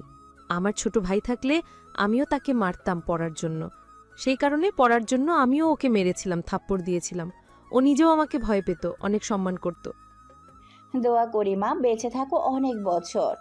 তোমার মতো বৌমা যদি প্রত্যেকটা ঘরে ঘরে থাকতো, তাহলে আমাদের মতো বুড়ো বুড়ি আজকে বৃদ্ধাশ্রমে যেতে হতো না। হাজারো বৃদ্ধ বাবা মা তাদের ছেলের বউয়ের জন্য, আবার তাদের নিজের ব্যবহারের জন্য বৃদ্ধাশ্রমে থাকে।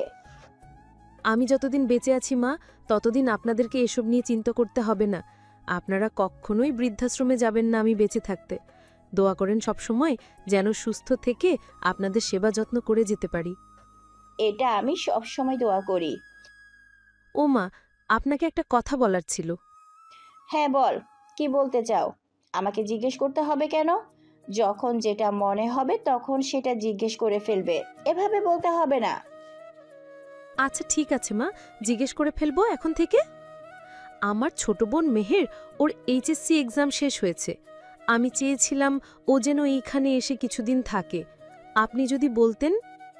ভাবির এই কথা শুনে মা কিছুক্ষণ চুপ করে ভাবির দিকে তাকিয়ে থাকে, তারপর বলে উঠল, আমি তোমাকে যতই আমার মেয়ে মনে করি না কেন, তুমি মনে হয় আমাদের এই পরিবারকে নিজের বাড়ি ভাবতে পারোনি, আর আমাকে নিজের মাও ভাবতে পারোনি, তাই না? এসব কি বলতেছেন মা? আমি আপনাদেরকে কখনো অন্য চোখে দেখি না। আমার ফ্যামিলি সেটা আগে ছিল, এখন আপনারা আমার পরিবার, আমার শেষ ঠিকানা। তুমি যদি আমাকে আপন মনে করতে, আমাদের বাড়িতে এটা নিজের বাড়ি মনে করতে, তাহলে তুমি আমার কাছে জিজ্ঞেস করতে না এভাবে। বৌমা, তোমার নিজের বোন তোমার পরিবারকে এখানে আনবে, এটা কখনো আমাকে জিজ্ঞেস করবে না। যখন ইচ্ছে হবে তখনই ওদেরকে এখানে আনবে। আমি আরও তোমার বাবাকে বলেছিলাম মেহেরকে যেন বলে এখানে আসতে। বাড়িটা খালি খালি লাগতেছিল। তোমার শ্বশুর বলল মেহেরের নাকি পরীক্ষা চলতেছে, তাই আর কোনো কিছুই বলিনি আমি। মা, আমি যতই এটা আমার নিজের বাড়ি মনে করি না কেন, আপনি এখানে আমার মা, তাই কোনো কিছু করার আগে অবশ্যই সেটা আপনার কাছে জিজ্ঞেস করতে হবে। সেটা আপনি ঠিক করে দিবেন। আচ্ছা ঠিক আছে বৌমা, তুমি মেহেরকে বলো আজকে চলে আসতে। হ্যাঁ ঠিক আছে মা, তাহলে আমি ফোন করে বলে দিব ওদেরকে। আর হ্যাঁ, সকলকে বলবে আসতে, মেহেরকে একা না শুধু। বাড়িতে যদি কেউ না থাকে, কোনো মানুষ না থাকে, তাহলে সকালে এসে বিকেলে চলে যাবে, এরকম টাইম নিয়ে আসতে বলো বিআইনকে। সবাইকে বলবে আসতে। আচ্ছা ঠিক আছে মা, তাহলে আমি এখন রুমে যাচ্ছি, গিয়ে ওদেরকে ফোন করে বলি। ঠিক আছে যাও, আর এই বিকেলবেলা এখন একটু কমিয়ে নাও, শরীরটা ভালো লাগবে। মায়ের কথা শেষ হলে ভাবি সেখান থেকে তার নিজের রুমে চলে যায়, গিয়ে ফ্যামিলিকে ফোন করে বলে দেয় আসার জন্য।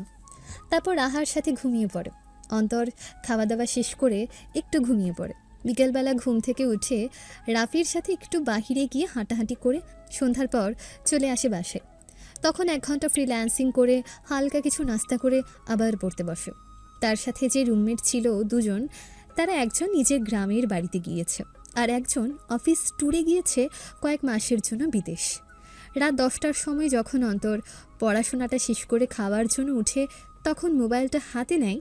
তারপর মোবাইলের দিকে তাকিয়ে দেখে একটা অচেনা আইডি থেকে ফ্রেন্ড রিকোয়েস্ট এসেছে এবং SMS এসেছে। আইডিটার নাম মেহের ইসলাম। কেমন আছেন অন্তর ভাই? আলহামদুলিল্লাহ ভালো আছি। কে আপনি? আপনাকে তো চিনতে পারলাম না। আমি আপনার ভাবির ছোট বোন মেহের। এখন চিনতে পেরেছেন? ও হ্যাঁ হ্যাঁ, চিনতে পেরেছি। দাঁড়াও, তোমার ফ্রেন্ড রিকোয়েস্টটা অ্যাকসেপ্ট করে আসি। তারপর অন্তর ইনবক্স থেকে বেরিয়ে ফ্রেন্ড লিস্ট চেক করে মেহেরের ফ্রেন্ড রিকোয়েস্টটা অ্যাকসেপ্ট করে আসে। মেহেরের অ্যাকাউন্টে ঢুকে দেখে একটা মাত্র ফ্রেন্ড, এবং সেটাও অন্তরের আইডি। তুমি কি ফেসবুক নতুন খুলেছো নাকি? হ্যাঁ, আজকেই খুলেছি। আমার এক ফ্রেন্ড খুলে দিয়েছে। ও আচ্ছা, তুমি কি এতদিন মোবাইল ব্যবহার করতে না? আব্বু আম্মু ফোন ইউজ করতে দিত না, শুধু পড়াশোনার ক্ষেত্রে যতটুকু দরকার ততটুকুই দিত, এর বাইরে দিত না। আমিও ফেসবুক খুলতে পারতাম না, সেই জন্য আমার এক বান্ধবীকে দিয়ে খুলিয়েছি। তুমি তো এবার এইচএসসি পরীক্ষার্থী ছিলে, তাই না? হ্যাঁ, আমাদের এক্সাম শেষ হয়েছে কালকে মাত্র। আপনি কি এখন বাড়িতে আছেন নাকি এখনও মেসে আছেন? বাড়িতে যাই মাঝে মধ্যে, কিন্তু এখন বর্তমানে মেসে আছি। এটা জিজ্ঞেস করলে কেন? আপু যেতে বলেছে বাড়িতে আপনাদের, সেই জন্য জিজ্ঞাসা করলাম। আপনি আর ম্যাচের মধ্যে কতদিন থাকবেন? মানে কতদিন পর আপনাদের ফাইনাল পরীক্ষা? ও আচ্ছা, পরীক্ষা দিয়ে তো শেষ হয়েছে, তাহলে আমাদের বাসায় এসে করে যাও। এতদিন থেকে বাসায় নাকি মায়ের কাছে বাবির কাছে খালি খালি লাগে। আমার আর 6 মাসের মতো আছে পরীক্ষার, 7-8 মাস পর একেবারে বাসায় ফিরে যাব। এর ভিতরে কি বাসায় আসবেন না? এখন বাসায় যাওয়ার ইচ্ছা ছিল না। মামা বাবি অনেকবার বলেছিল, প্রথমে কিন্তু যাওয়ার ইচ্ছা ছিল না। তারপর আজকে শুনলাম বড় মামার মেয়ের নাকি বিয়ে। আপু অনেক আদর করতো আমাকে। হয়তো আর কিছুক্ষণ পর আবার কল দিয়ে আমায় বলবে বিয়েতে যাওয়ার জন্য, তাই 10 দিন পর বাসায় যেতে হবে বিয়ে আপুর। ও আচ্ছা, ওই যে রুবাই আপু নাকি কি নামটা, সেই আপুটার বিয়ে। হ্যাঁ, রুবাই আপুর বিয়ে। রাতের খাবার খেয়েছেন? কি করতেছেন এখন? খাবার খাওয়ার জন্য উঠেছিলাম, ফোনটা হাতে নিয়েছি, তখনই তুমি SMS করলে। এতক্ষণ পড়াশোনা ছিলাম, সামনে পরীক্ষা, সেজন্য ভালো করে পড়াশোনাটা কমপ্লিট করতে হবে। ও আচ্ছা, তাহলে যান, এখন যে খাবার খেয়ে নিন, পরে আবার কথা হবে। ওকে ঠিক আছে, তুমিও গিয়ে খেয়ে নাও, বাই।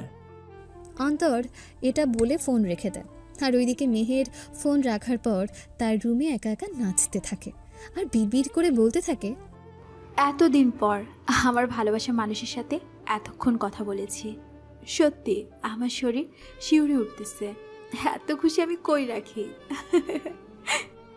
তখনই মেহেরের মা মেহেরকে খেতে ডাকে। তারপর মেহের নাচানাচি বন্ধ করে তার মায়ের কাছে যায় খাবার খাওয়ার জন্য। অন্তর সেখানে খাবার খেয়ে তারপর একটু বাইরে হাঁটাহাঁটি করতে যায়। তখনই তার ফোনে একটা কল আসে। আসসালামু আলাইকুম ভাইয়া, কেমন আছো তুমি? আলহামদুলিল্লাহ ভালো আছি, তুই কেমন আছিস?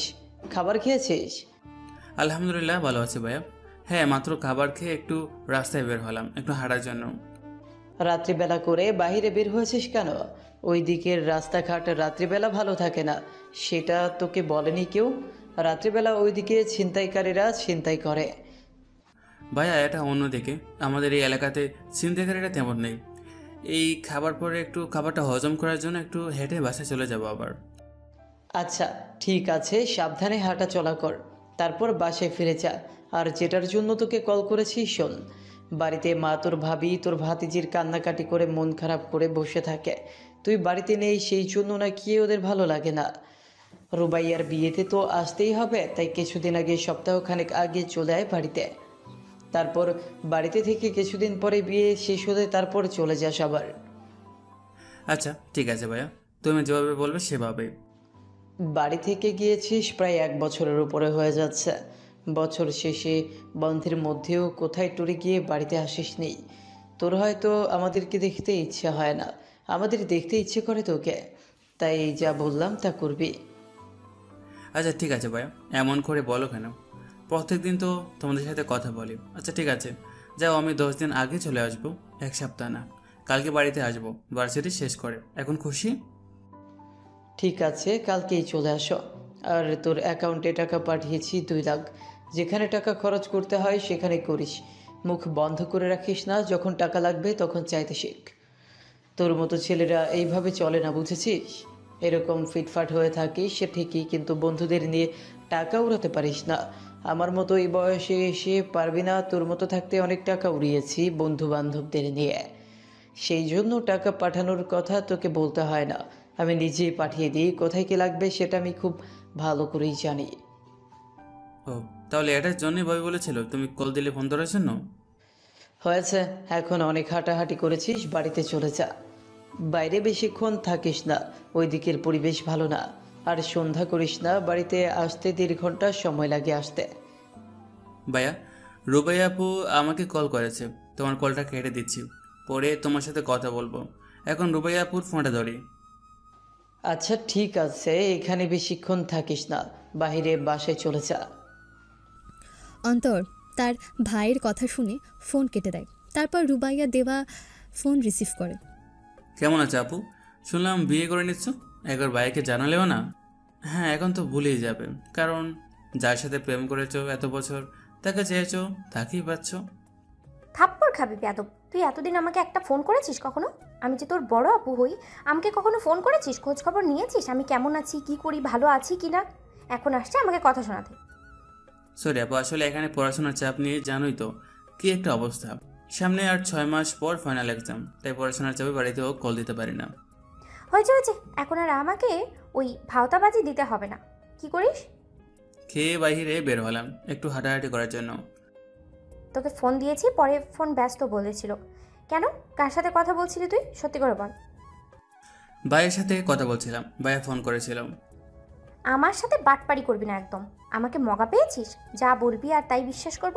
সত্যি করে বল, মেয়েটা কে ছিল, কোন ক্লাসে পড়ে, বাড়ি কোথায়? সত্যি বলতেছি আপু, আমি এসবের মধ্যে নেই। ভাই কল করেছিল, কোন মেয়ে কোন ক্লাসে পড়বে এসব মেয়েটের চক্ষুরে আমি নেই।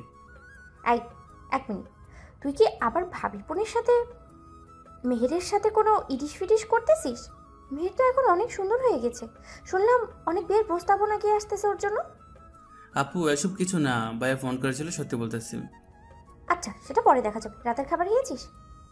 হ্যাঁ আপু, রাতের খাবার খেয়েছি একটু আগে। না বললাম, তুমি কি করতেছো? রাতের খাবার খেয়েছো? হ্যাঁ, খাবার খেয়েছি। খেয়ে তোর ভাইয়ের সাথে কথা বলতেছিলাম এতক্ষণ, তারপরে তোকে কল করলাম। বাড়িতে কবে আসবি? বাড়িতে ইচ্ছে ছিল না এখন যাওয়ার, তোমার বিয়ের কথা শুনে যেতে হবে। ভাইয়া বলেছে 1 সপ্তাহ আগে যেতে, আরও কথা শোনাচ্ছে আমাকে, তাই বলেছি কালকে আসতেছি বাড়িতে। গুড, তাড়াতাড়ি বাড়িতে চলাই। আর এইখানে আসবি কবে? আমাকে যেন আর দ্বিতীয়বার বলতে না হয়। তোমার বাড়িতে কবে যেতে হবে তুমি বলো, তুমি না বললে যাব না। বাড়িতে এসে কিছুদিন থেকে তারপরে চলে আয়। তারপর বাড়িতে যতদিন ইচ্ছে হয় থেকে যাস।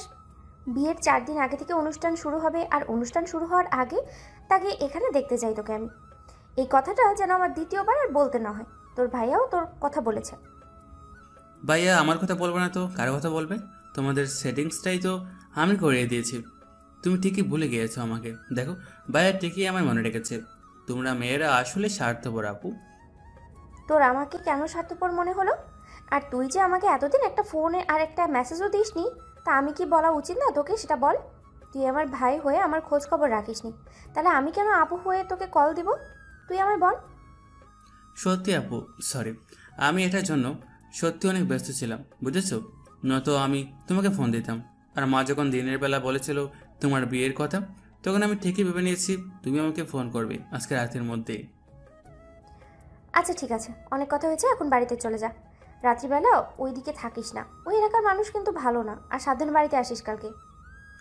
আপু তোমার বিয়েতে আমার একটা বন্ধুকে ইনভাইট করব আমি। এটা আমার কাছে বলার কি আছে? থাপ্পড় খেতে চাস তাই না?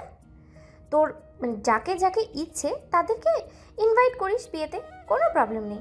আমার কাছে দ্বিতীয়বার এটা জিজ্ঞেস করলে থাপ্পড় খাবি কিন্তু তুই। আচ্ছা ঠিক আছে, সরি, আর বলবো না। আমি বাড়িতে চলে এসেছি, তাহলে রাখছি। এখন পরবর্তীতে কথা হবে বাড়িতে গিয়ে। আচ্ছা ঠিক আছে, কালকে সাবধানে বাড়িতে আসিস, আর বাড়িতে এসে আমাকে ফোন করিস। রুবাইয়া এটা বলার পর অন্তর ফোন কেটে দেয়। তারপর ফোন রেখে দিয়ে আবারও পড়তে বসে। রাত 12টা পর্যন্ত পড়াশোনা করে তারপর শুয়ে পড়ে। সকালবেলা বুয়া এসে রান্না করে দিয়ে যায়। তারপর অন্তর খাওয়া দাওয়া করে বের হয়ে যায় ভার্সিটির উদ্দেশ্যে। রাফির বাড়ির সামনে থেকে রাফিকে নিয়ে তারপর সোজা চলে আসে ভার্সিটিতে।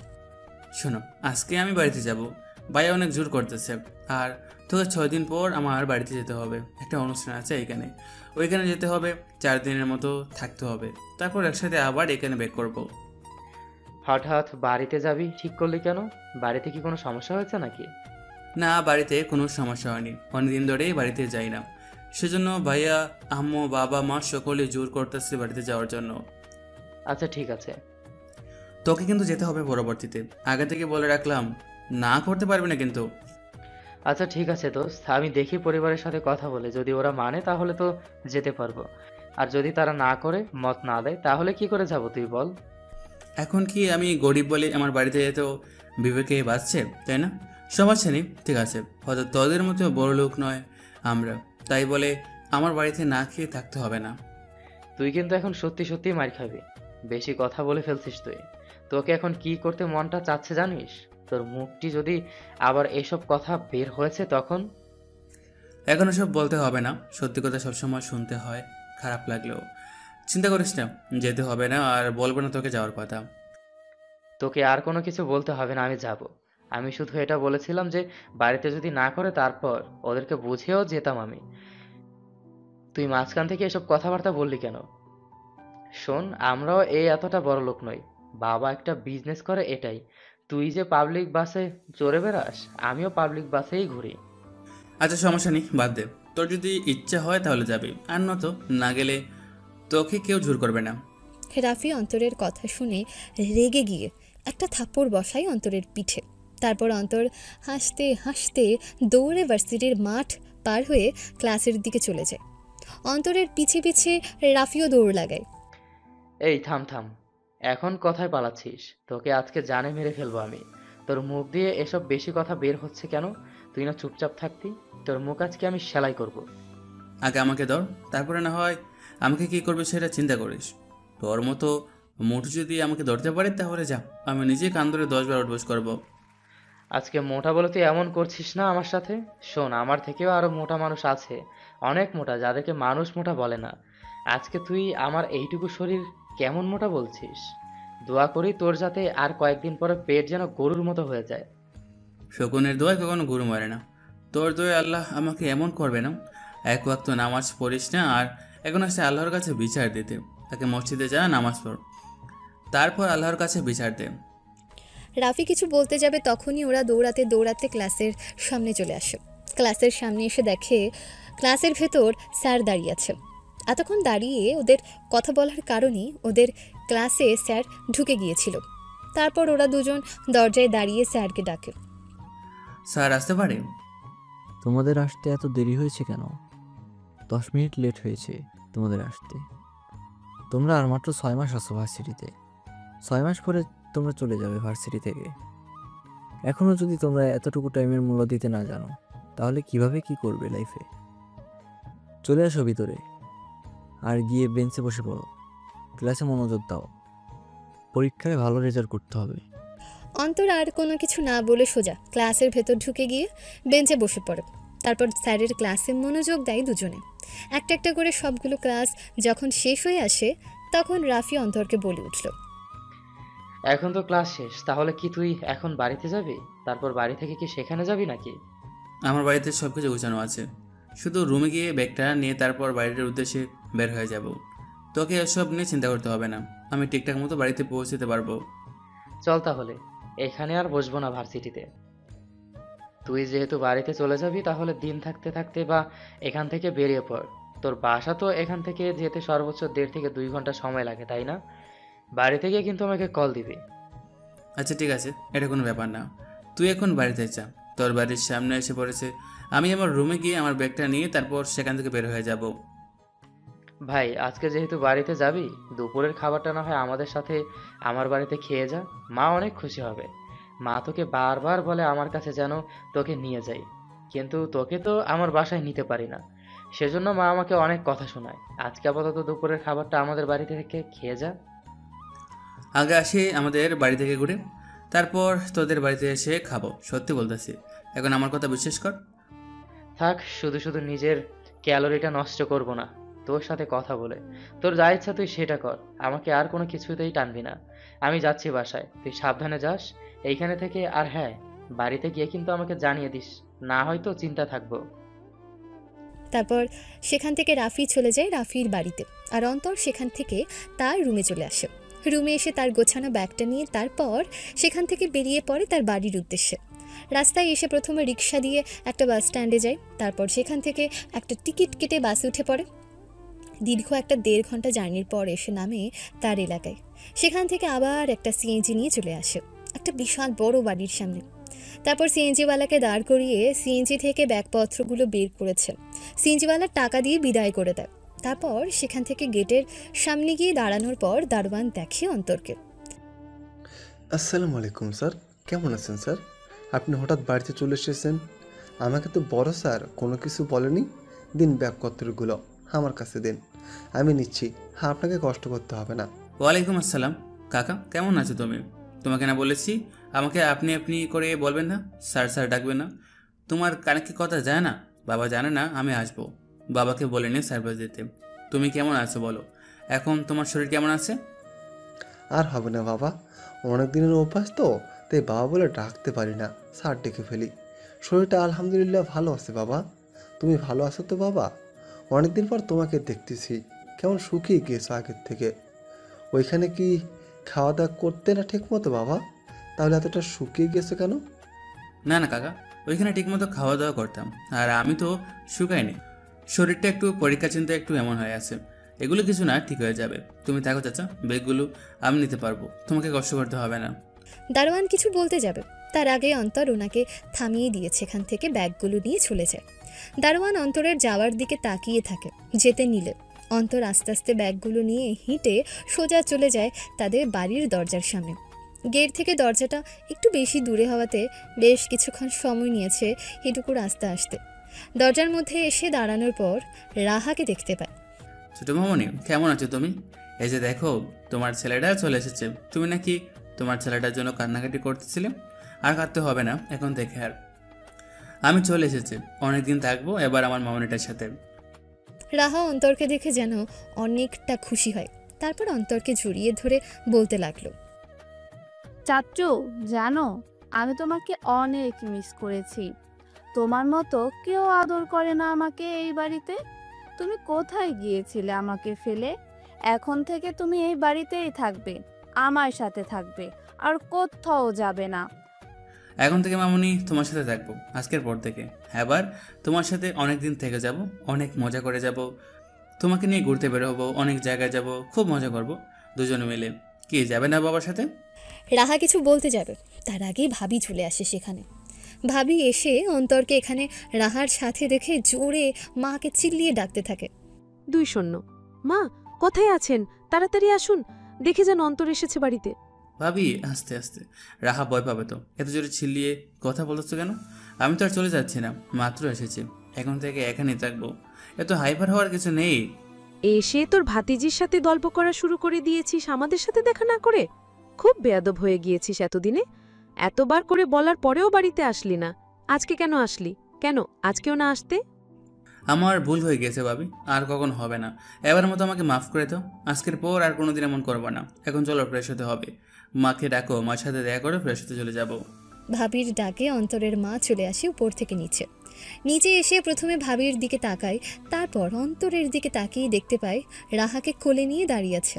তারপর আস্তে আস্তে অন্তরের সামনে এসে দাঁড়িয়ে অন্তরকে বলতে লাগলো, বাবা এতদিন পর আমাদেরকে মনে পড়লো? এতদিন তোকে এতবার বলেও বাড়িতে আনতে পারিনি, আজকে কি করে এক কথায় চলে আসলি? তোর ভাইয়াকে বলেছিলাম একটু বলে দেখতে তোকে বাড়িতে আসিস কিনা। তোর ভাইয়াই কথায় কাজে দিয়েছে, দেখা যাক। তাহলে কালকে রাত্রে ফোন করেছে, আর আজকে চলে এসেছিস বাড়িতে? মা, তোমাদের জন্য এখন আমি কি করতে পারি বলো?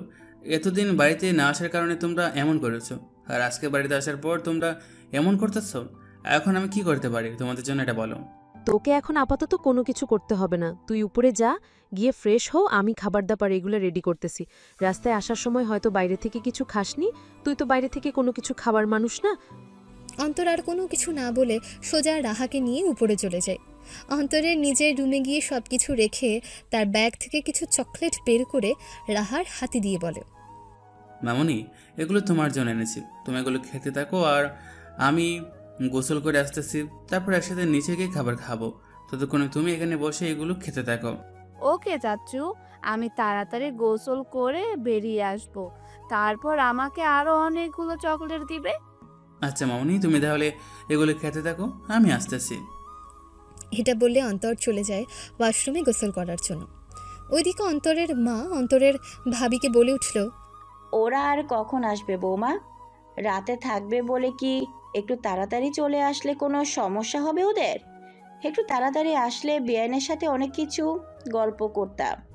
মা, ওনারা আরো আগে রওনা দিয়েছেন গ্রাম থেকে, আসতে সময় লাগবে তো, সেই জন্য একটু সময় লাগছে। রাস্তায় তো এখন প্রচুর জ্যাম থাকে। চলে আসবে, আশা করি বিকেলের আগেই চলে আসবে ওনারা। আচ্ছা ঠিক আছে, তাহলে ওদের জন্য শরবত করে ফ্রিজে রেখে দিতে বলো। তোমাকে কোনো কিছু করতে হবে না, জরিনাকে বলো সব কিছু করে রাখবে ও। তুমি বরং গিয়ে একটু রেস্ট করো। আমার ভাই এসেছে, তাকে ভালো মন্দ খাওয়াবো আমি দাঁড়িয়ে থেকে থেকে? আমি এখন সবকিছু গুছিয়ে রাখতেছি টেবিলে, অন্তর যেন গোসল করে এসে নিচে এসে সবকিছু খেতে পারে। আচ্ছা ঠিক আছে বৌমা, তোমার যেভাবে ইচ্ছে সেইভাবে করতে থাকো, কিন্তু সাবধানে। নিজের শরীরের উপর জোর দিবে না কোনো কিছু নিয়ে। অসুস্থ হলে কিন্তু রাহাকে কেউ দেখতে পারবে না। এমনিতেই আমি 12 মাসের মধ্যে 8 মাসে অসুস্থ থাকি, তার উপর তুমিও যদি অসুস্থ হয়ে পড়ো তাহলে কিন্তু ফ্যামিলিতে সমস্যাই হবে। তোমার মতো থাকতে আমিও এরকম করতাম, রেস্ট করতাম না, ইচ্ছে মতো কাজ করতাম, কাউকে কোনো কিছুই করতে দিতাম না। এখন দেখো আমার এই অবস্থা। সময় থাকতে নিজের যত্ন নিতে শিখো বৌমা। আচ্ছা ঠিক আছে মা, আপনাকে কোনো কিছু নিয়ে চিন্তা করতে হবে না, আমি নিজের খেয়াল রাখবো আজ থেকে। আর বলতে হবে না আপনাকে, আপনার কথা মতোই চলবো, নিজের যত্ন নিব। ভাবি এবং মার কথার মাঝখানে ভাবির ফ্যামিলিরা চলে আসে। ওনারা আসার পর মেহের সর্বপ্রথম তার আপুর কাছে এসে জিজ্ঞেস করলো, কেমন আছো আপু? আলহামদুলিল্লাহ ভালো আছি, তুই কেমন আছিস? আর আসতে এত দেরি হয়েছে কেন? এত সময় তো লাগে না কোনো সময়। আর বলিস না, আজকের মতো জ্যামের মধ্যে আর কোনোদিন পড়িনি। আসার সময় এক ট্রাক এবং এক বাস একটু ধাক্কা খেয়েছিল, সেই জন্য পুরো রাস্তা জ্যাম ধরেছিল প্রায় 2 কিলোমিটার এর মতো। হেঁটে নেমে এসে যে সামনে থেকে অন্য গাড়িতে উঠে বসবো এই ব্যবস্থাও ছিল না, তাই এতক্ষণ অপেক্ষা করে তারপর আসতে হয়েছে, নয়তো আরও 2 ঘন্টা আগেই চলে আসতে পারতাম। কেমন আছেন আপনারা বিআই? আসতে কোনো প্রবলেম হয়নি তো আপনাদের রাস্তায়? বোন আসার সময় শুধু এই জ্যামটাই ছিল, তাছাড়া আর কোনো প্রবলেম ছিল না রাস্তায় আসার সময়। আলহামদুলিল্লাহ ভালো আছি বেআইন, আপনি কেমন আছেন? আর ভাই কোথায়? ভাই ভালো আছে তো? আপনার ভাই অফিসে গিয়েছে কাজে। আজকে নাকি কি ইম্পর্টেন্ট মিটিং ছিল, সেজন্য বড় ছেলে আর ওর বাবা অফিসে আছে, নয়তো আজকে বাড়িতেই থাকতো। আপনাদের আসার কথা সেজন্য।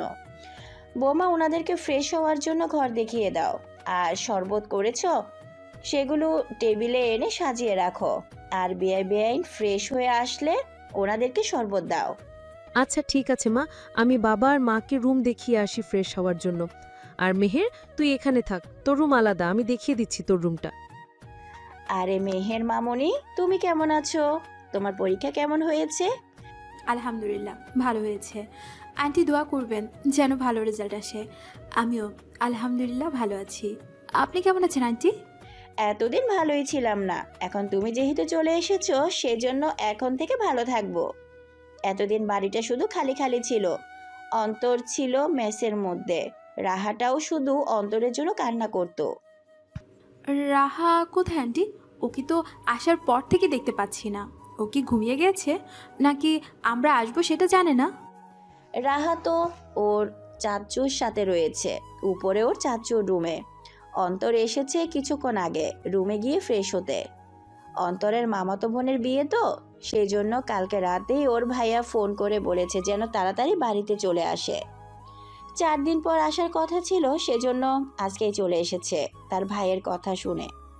মেহের অন্তরের মায়ের কথা শুনে অনেকটা খুশি হয় মনে মনে। তারপর মনে মনে চিন্তা করতে লাগলো, বাহ, তাহলে কি উনি আমার সাথে থাকবে? না, উনি যতদিন থাকবে আমিও ততদিন থাকবে এই বাড়িতে। উনি চলে গেলে আমিও চলে যাব। ইস, আমার কি খুশি লাগছে। আজ থেকে সবসময় ওনাকে দেখতে পারবো, কথা বলতে পারবো, কোনো দেয়ালও থাকবে না আমাদের মাঝখানে। মেহেরের এই ভাবনার মাঝে অন্তরের মা বলে উঠল মেহেরকে, মেহের মামনি, তুমি এখানে দাঁড়িয়ে না থেকে আমার সাথে আসো, তোমাকে তোমার রুমটা দেখিয়ে দিচ্ছি। ওখানে গিয়ে ফ্রেশ হয়ে তারপর নিচে এসো খেতে। অনেক দূর থেকে জার্নি করে এসেছো, অনেক ক্লান্ত হয়ে গিয়েছো মনে হয়, তোমাকে দেখে বোঝা যাচ্ছে অনেকটা ক্লান্ত। আচ্ছা আন্টি, ঠিক আছে, চলুন রুমে যাই।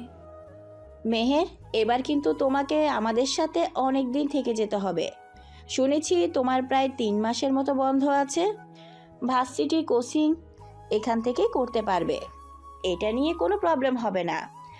তাই এখন এইখানে যেহেতু এসেছো, বাড়িতে যাবার কোনো নামই নিবে না। আচ্ছা ঠিক আছে আন্টি, এবার আপনাদের সাথে অনেক দিন থেকে যাব।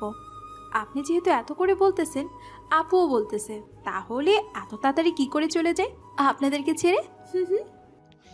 এই তো, এটাই তো লক্ষ্মী মেয়ের মতো কথা। ওইখানে যেতে হবে না। ওইখানে যেমন একটা মা আছে, এইখানে আমিও একটা মা আছি। ওই মাকে ছেড়ে এই মায়ের কাছে এখন যেতে হবে না। এতদিন ওই মায়ের কাছেই ছিলে, এখন না হয় এই মায়ের সাথে কিছুদিন থেকে যাও। আচ্ছা ঠিক আছে আন্টি, আপনি যতদিন বলবেন আমিও ততদিন থেকে যাব। তারা কথা বলতে বলতে একটা ঘরের সামনে চলে আসে। তারপর সেই ঘরটা মেহেরকে দেখিয়ে অন্তরের মা বলে উঠল, এই যে মেহের মামুনি, এটা তোমার ঘর, আজ থেকে তুমি এই ঘরে থাকবে। তোমার ওই পাশের ঘরটা হচ্ছে গিয়ে অন্তরের। যদি কখনো কোনো সময় কোনো কিছু দরকার পড়ে তাহলে সোজা অন্তরকে ডেকে পাঠাবে। অন্তরই সবকিছু করে দিয়ে যাবে, কোনো চিন্তার কারণ নেই। এখন তাহলে তুমি গিয়ে ভিতরে ফ্রেশ হয়ে নাও, ফ্রেশ হয়ে নিচে এসো। আমি তাহলে নিচে যাচ্ছি, কিছু খাবার দাবারের ব্যবস্থা করি। আচ্ছা ঠিক আছে আন্টি, সাবধানে যাবেন সিঁড়ি দিয়ে। শুনেছি আপনি নাকি অনেক অসুস্থ, আর আপনাকে কোনো কিছু করতে হবে না আন্টি। আমি নিচে আসছি ফ্রেশ হয়ে। এখন থেকে আপনাকে আর কোনো কিছু করতে দেব না, আপনার কাজ আমি সব করে দেব। না মামুনি, তেমন অসুস্থ নয়, আমি কাজ করতে পারবো, এটা নিয়ে কোনো সন্দেহ নেই। তুমি বলেছো এটাই অনেক। মা কখনো মেয়েকে দিয়ে কাজ করায় না সহজে। তোমরা আমার মেয়ের মতো, আমি তোমাদেরকে দিয়ে কি করে কাজ করাই? যাও এখন গিয়ে তাড়াতাড়ি ফ্রেশ হয়ে এসো, অনেকটা ক্লান্ত দেখাচ্ছে, পেটেও হয়তো অনেক খিদে আছে। এটা বলে অন্তরের মা নিচে চলে যায় আর মেহেরের রুমে গিয়ে দরজা চাপিয়ে ওয়াশরুমে চলে যায় ফ্রেশ হতে। বেশ কিছুক্ষণ সময় পর অন্তর ওয়াশরুম থেকে বের হয়। অন্তর ওয়াশরুম থেকে বের হয়ে দেখে রাহা সবগুলো চকলেট খেতে খেতে মুখের চারপাশে ইচ্ছে মতো লাগিয়েছে। আমনি, চকলেট কীভাবে খেতে হয় নাকি? তারাও আমি শিখিয়ে দিচ্ছি চকলেট কী করে খেতে হয়। তুমি চকলেট খেয়েছো, তোমার মুখের চারপাশে লেগেছে কেন? চাচু, আমি তো চকলেট এভাবেই খাই, কেন তুমি জানো না? তুমি তো এতদিন বাড়িতে ছিলে না, সেজন্যই আমাকে এটা নিয়ে কেউ কিছু বলেনি, তাই আমি এভাবেই চকলেট খাই এখন। মা বলেছে আমি তো ছোট, সেজন্য আমার মুখে এগুলো এখন লাগবেই, বড় হয়ে গেলে নাকি সবকিছু ঠিক হয়ে যাবে। আচ্ছা ঠিক আছে, এখন বুঝেছি। এখন চলো নিচে যাই, অনেক খিদে পেয়েছে, গিয়ে খাবো একসাথে, চলো। তারপর রাহাকে কোলে করে নিয়ে আর কিছু চকলেট রাহার হাতে দিয়ে তারপর সেখান থেকে নিচে চলে আসে অন্তর। অন্তর নিচে আসার পর অন্তরের মা বলল, অন্তর, ভাত কি এখন খেয়ে নিবি নাকি তোর আঙ্কেল আন্টির সাথে খাবি? মেহের এবং মেহেরের বাবা মা ওরা এসেছে, ওদের সাথে না হয় খেয়ে নে একসাথে। একটু ওয়েট কর, ওরা চলে আসবে এখনই। ওনারা কখন এসেছে মা? আমি তো শুনিনি। তুই চলে যাওয়ার কিছুক্ষণ পরেই ওনারা এসেছে, তারপর ওদেরকে ওদের রুমে পাঠিয়ে দিয়ে এসেছি, ফ্রেশ হয়ে নিচে আসতে বলেছি। এত দূর থেকে জার্নি করে এসেছি, অনেক ক্লান্ত, আবার হয়তো খিদেও পেয়েছে, তাই এইখানে দেরি না করে সোজা রুমে পাঠিয়ে দিয়েছি। তুই কি এখন খেয়ে নিবি নাকি তোর আঙ্কেল আন্টি মেহেরের সাথে খাবি একসাথে বসে? সমস্যা নেই আঙ্কেল আন্টি আসুক, তারপর ওদের সাথে বসে একসাথে খাবো। অনেক দিন হলো তাদের সাথে দেখা হয় না, একসাথে বসে খাওয়া হয় না। আজকে না হয় দেখাও হবে, আবার একসাথে বসে খাবারও খাওয়াটা হবে। ওনারা থাকবে নাকি আবার চলে যাবে বাসায়? আজকে আর যেতে দিব না, ওনারা কালকে যাবে, যদিও যাওয়ার হয় আজকে কোনোভাবেই দেওয়া যাবে না ওদের বাসায়। হ্যাঁ আমিও এটাই বলি, সন্ধ্যা হয়ে এসেছে, এখন আর যাওয়ার দরকার নেই। আজকে বরং রাতে আমাদের সাথে থেকে যাবে, কালকে যদি যেতে হয় তাহলে না হয় কালকে যাবে। অন্তর এবং তার মা কথা বলার মাঝখানে মেহেরের বাবা মা চলে আসে। তাদেরকে দেখে অন্তর চেয়ার থেকে উঠে দাঁড়িয়ে হাসি মুখে জিজ্ঞেস করলো, আঙ্কেল আন্টি কেমন আছেন আপনারা? আলহামদুলিল্লাহ ভালো আছি বাবা, তুমি কেমন আছো? এত শুকিয়ে গিয়েছো কেন? ওইখানে কি ঠিকমতো খাওয়া দাওয়া করো না? না আন্টি, তেমন কিছু না, আসলে ওইখানে খাওয়া দাওয়া ঠিকই আছে, বাট সামনে পরীক্ষা তো সেজন্য একটু এমন হচ্ছে, খাওয়া দাওয়ার অনিয়ম হচ্ছে আর কি। বসুন না আপনারা, দাঁড়িয়ে আছেন কেন? এত দূর থেকে জার্নি করে এসেছেন, নিশ্চয়ই খিদে পেয়েছে। বসুন আপনারা, আমি খাবার বেড়ে দিচ্ছি। তোকে খাবার বাড়তে হবে না, তুইও বাবা মার সাথে বসে পড়, আমি খাবার বেড়ে দিচ্ছি তোকে। আর মেহের, তুই ওই পাশে বসে পড়। অন্তর কথা না বলে বসে পড় চুপচাপ। তুইও কিছু খাসনি কিন্তু, আর বাইরে পেকে কিছু খাস না, এটাও ভালো করে জানা আছে আমার। ভাবি কথা বলার মাঝখানে মেহের এসেছিল। তারপর ভাবির কথা শুনে মেহের চুপচাপ গিয়ে একটা চেয়ারে বসে পড়ে। তখনই অন্তরের সাথে চোখে চোখ রাখা হয় ওদের দুজনের। সাথে সাথে মেহের নিজের চোখ দুটো নিচে নামিয়ে টেবিলে রাখে। তখনই অন্তর মেহেরকে জিজ্ঞেস করে, কেমন আছো মেহের? আর পরীক্ষা কেমন হয়েছে? মেহের মনে মনে বলতে থাকে, কি বাটপাট রে বাবা, কালকে রাতে মাত্র কথা হয়েছে, এখন আবার কি পোল্টি মারতেছে। এটা মুখে না বলে অন্য কিছু বলল। আলহামদুলিল্লাহ ভালো আছি, আর পরীক্ষাও মোটামুটি ভালো হয়েছে, আলহামদুলিল্লাহ, দোয়া করবেন যেন ভালো রেজাল্ট আসে। আর আপনি কেমন আছেন? আলহামদুলিল্লাহ ভালো আছি। খেয়ে নাও এখন। ভাবি, ওনাদেরকে খাবার দাও। খালি প্লেট দিয়ে রেখেছো কেন? দিতেছি, তাড়াতাড়ি হাত ধুয়ে আস। তারপর ভাবি আর কোনো কিছু না বলে সকলের প্লেটে খাবার দিতে থাকে। এক পর্যায়ে সকলের খাওয়া দাওয়া শেষ হয়। ওনারা সবাই দুপুরের খাবার খেয়েছে বিকেল 5:30টায়। সকালের খাওয়া দাওয়ার পর অন্তরের মা বলে উঠলেন, এখন গিয়ে সবাই যার যার রুমে বিশ্রাম নাও। সবাই অনেক দূর থেকে জার্নি করে এসেছো, অনেক ক্লান্ত তোমরা। আর মেহের, ভাই, ভাবি, আপনাদের কোনো কিছুর প্রয়োজন হলে নির্দ্বিধায় আমাকে বলবেন। আর এখন গিয়ে একটু রেস্ট করে নেন। অনেক দূর থেকে লম্বা জার্নি করে এসেছেন, অনেক ক্লান্ত আপনারা। রাতে কথা হবে, আড্ডা দিব একসাথে বসে। অনেক দিন ধরে কথা বলি না, আড্ডা দেওয়া হয় না কারোর সাথে। ঠিক আছে আপা, রাতে না হয় আড্ডা দিবেন। এখন আপনিও একটু শুয়ে পড়েন। শুনেছি আপনিও নাকি অনেক অসুস্থ। ওটা কি বলবো আপা বলেন, সব সময় লেগে থাকে। আমার বৌমা যদি না হতো তাহলে আজকে কি একটা অবস্থা হতো। এই বাড়ির কত না না খেয়ে থাকতে হতো বাড়ির মেম্বারদের, সেটা বৌমা না থাকলে টের পাওয়া যেত। মা, রাহাকে ঘুম পাড়িয়ে দিয়ে এসেছি, আপনিও একটু ঘুমিয়ে নেন। আর বাবা মা, তোমরা রুমে গিয়ে একটু রেস্ট করো। মেহের, তুই নিজেও যা।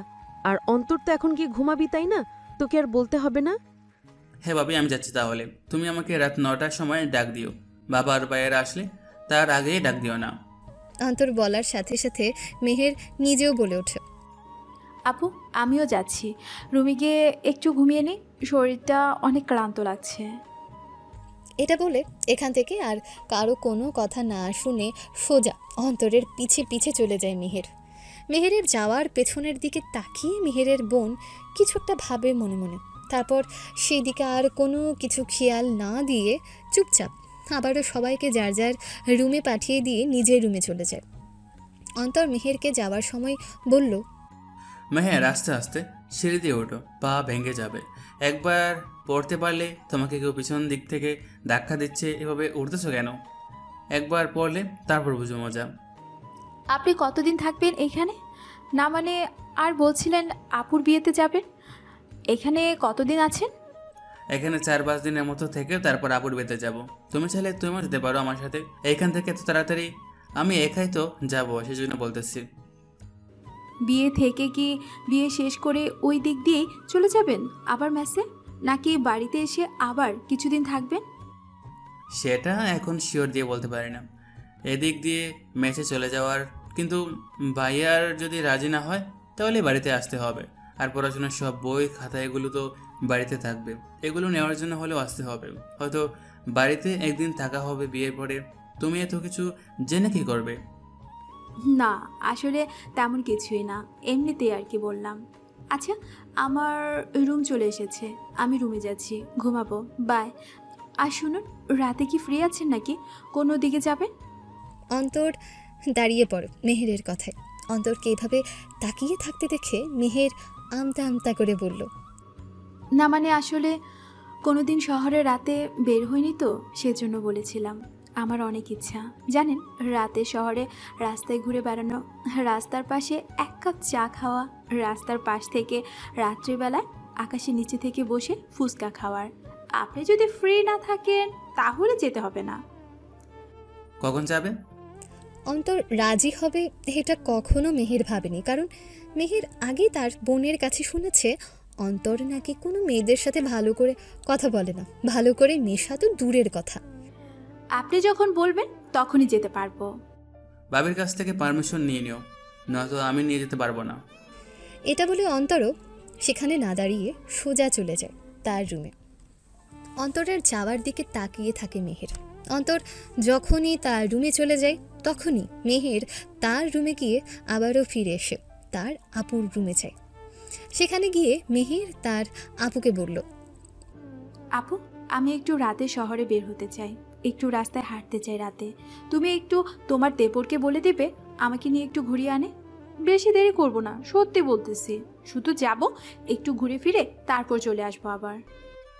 আজকে এসেছিস, পরে যাস, আজকে রাতে যেতে হবে না। আমি ওকে বলে দিব, এটা নিয়ে চিন্তা করতে হবে না। আজকে বরং রেস্ট কর, পরে যাস। না আপু, আজকেই যাব। তুমি একটু ম্যানেজ করে দাও তোমার দেবরকে বলে।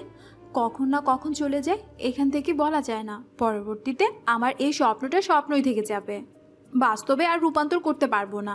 তুমি একটু তোমার দেবরকে বলে দাও যেন আমাকে নিয়ে ঘুরিয়ে আনে। আচ্ছা ঠিক আছে ঠিক আছে। কখন যাবি? কোনো নির্দিষ্ট টাইম আছে যে 10টার পর নাকি সন্ধ্যার পর থেকে? কখন যাবি? কোন সময় গেলে আপু ভালো হয় আমি তো জানি না। ঢাকা শহরের রাস্তাঘাট কখন কেমন থাকে, তুমি যদি একটু বলে দিতে তাহলে ভালো হয়।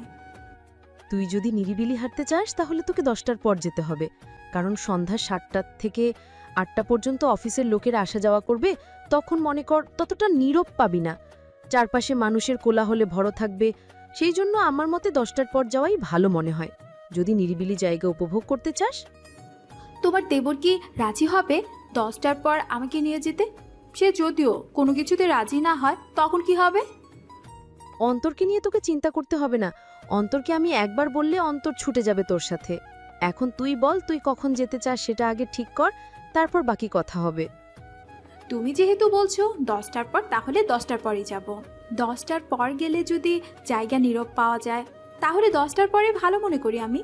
কারণ আমার কাছে এত মানুষ কেন যেন ভালো লাগে না। শুধু কাছের মানুষ ছাড়া অচেনা কোনো মানুষ আমার ভালো লাগে না, সেটা তুমি খুব ভালো করেই জানো। হ্যাঁ তা ঠিক। ও হ্যাঁ, একটা কথা মনে পড়েছে।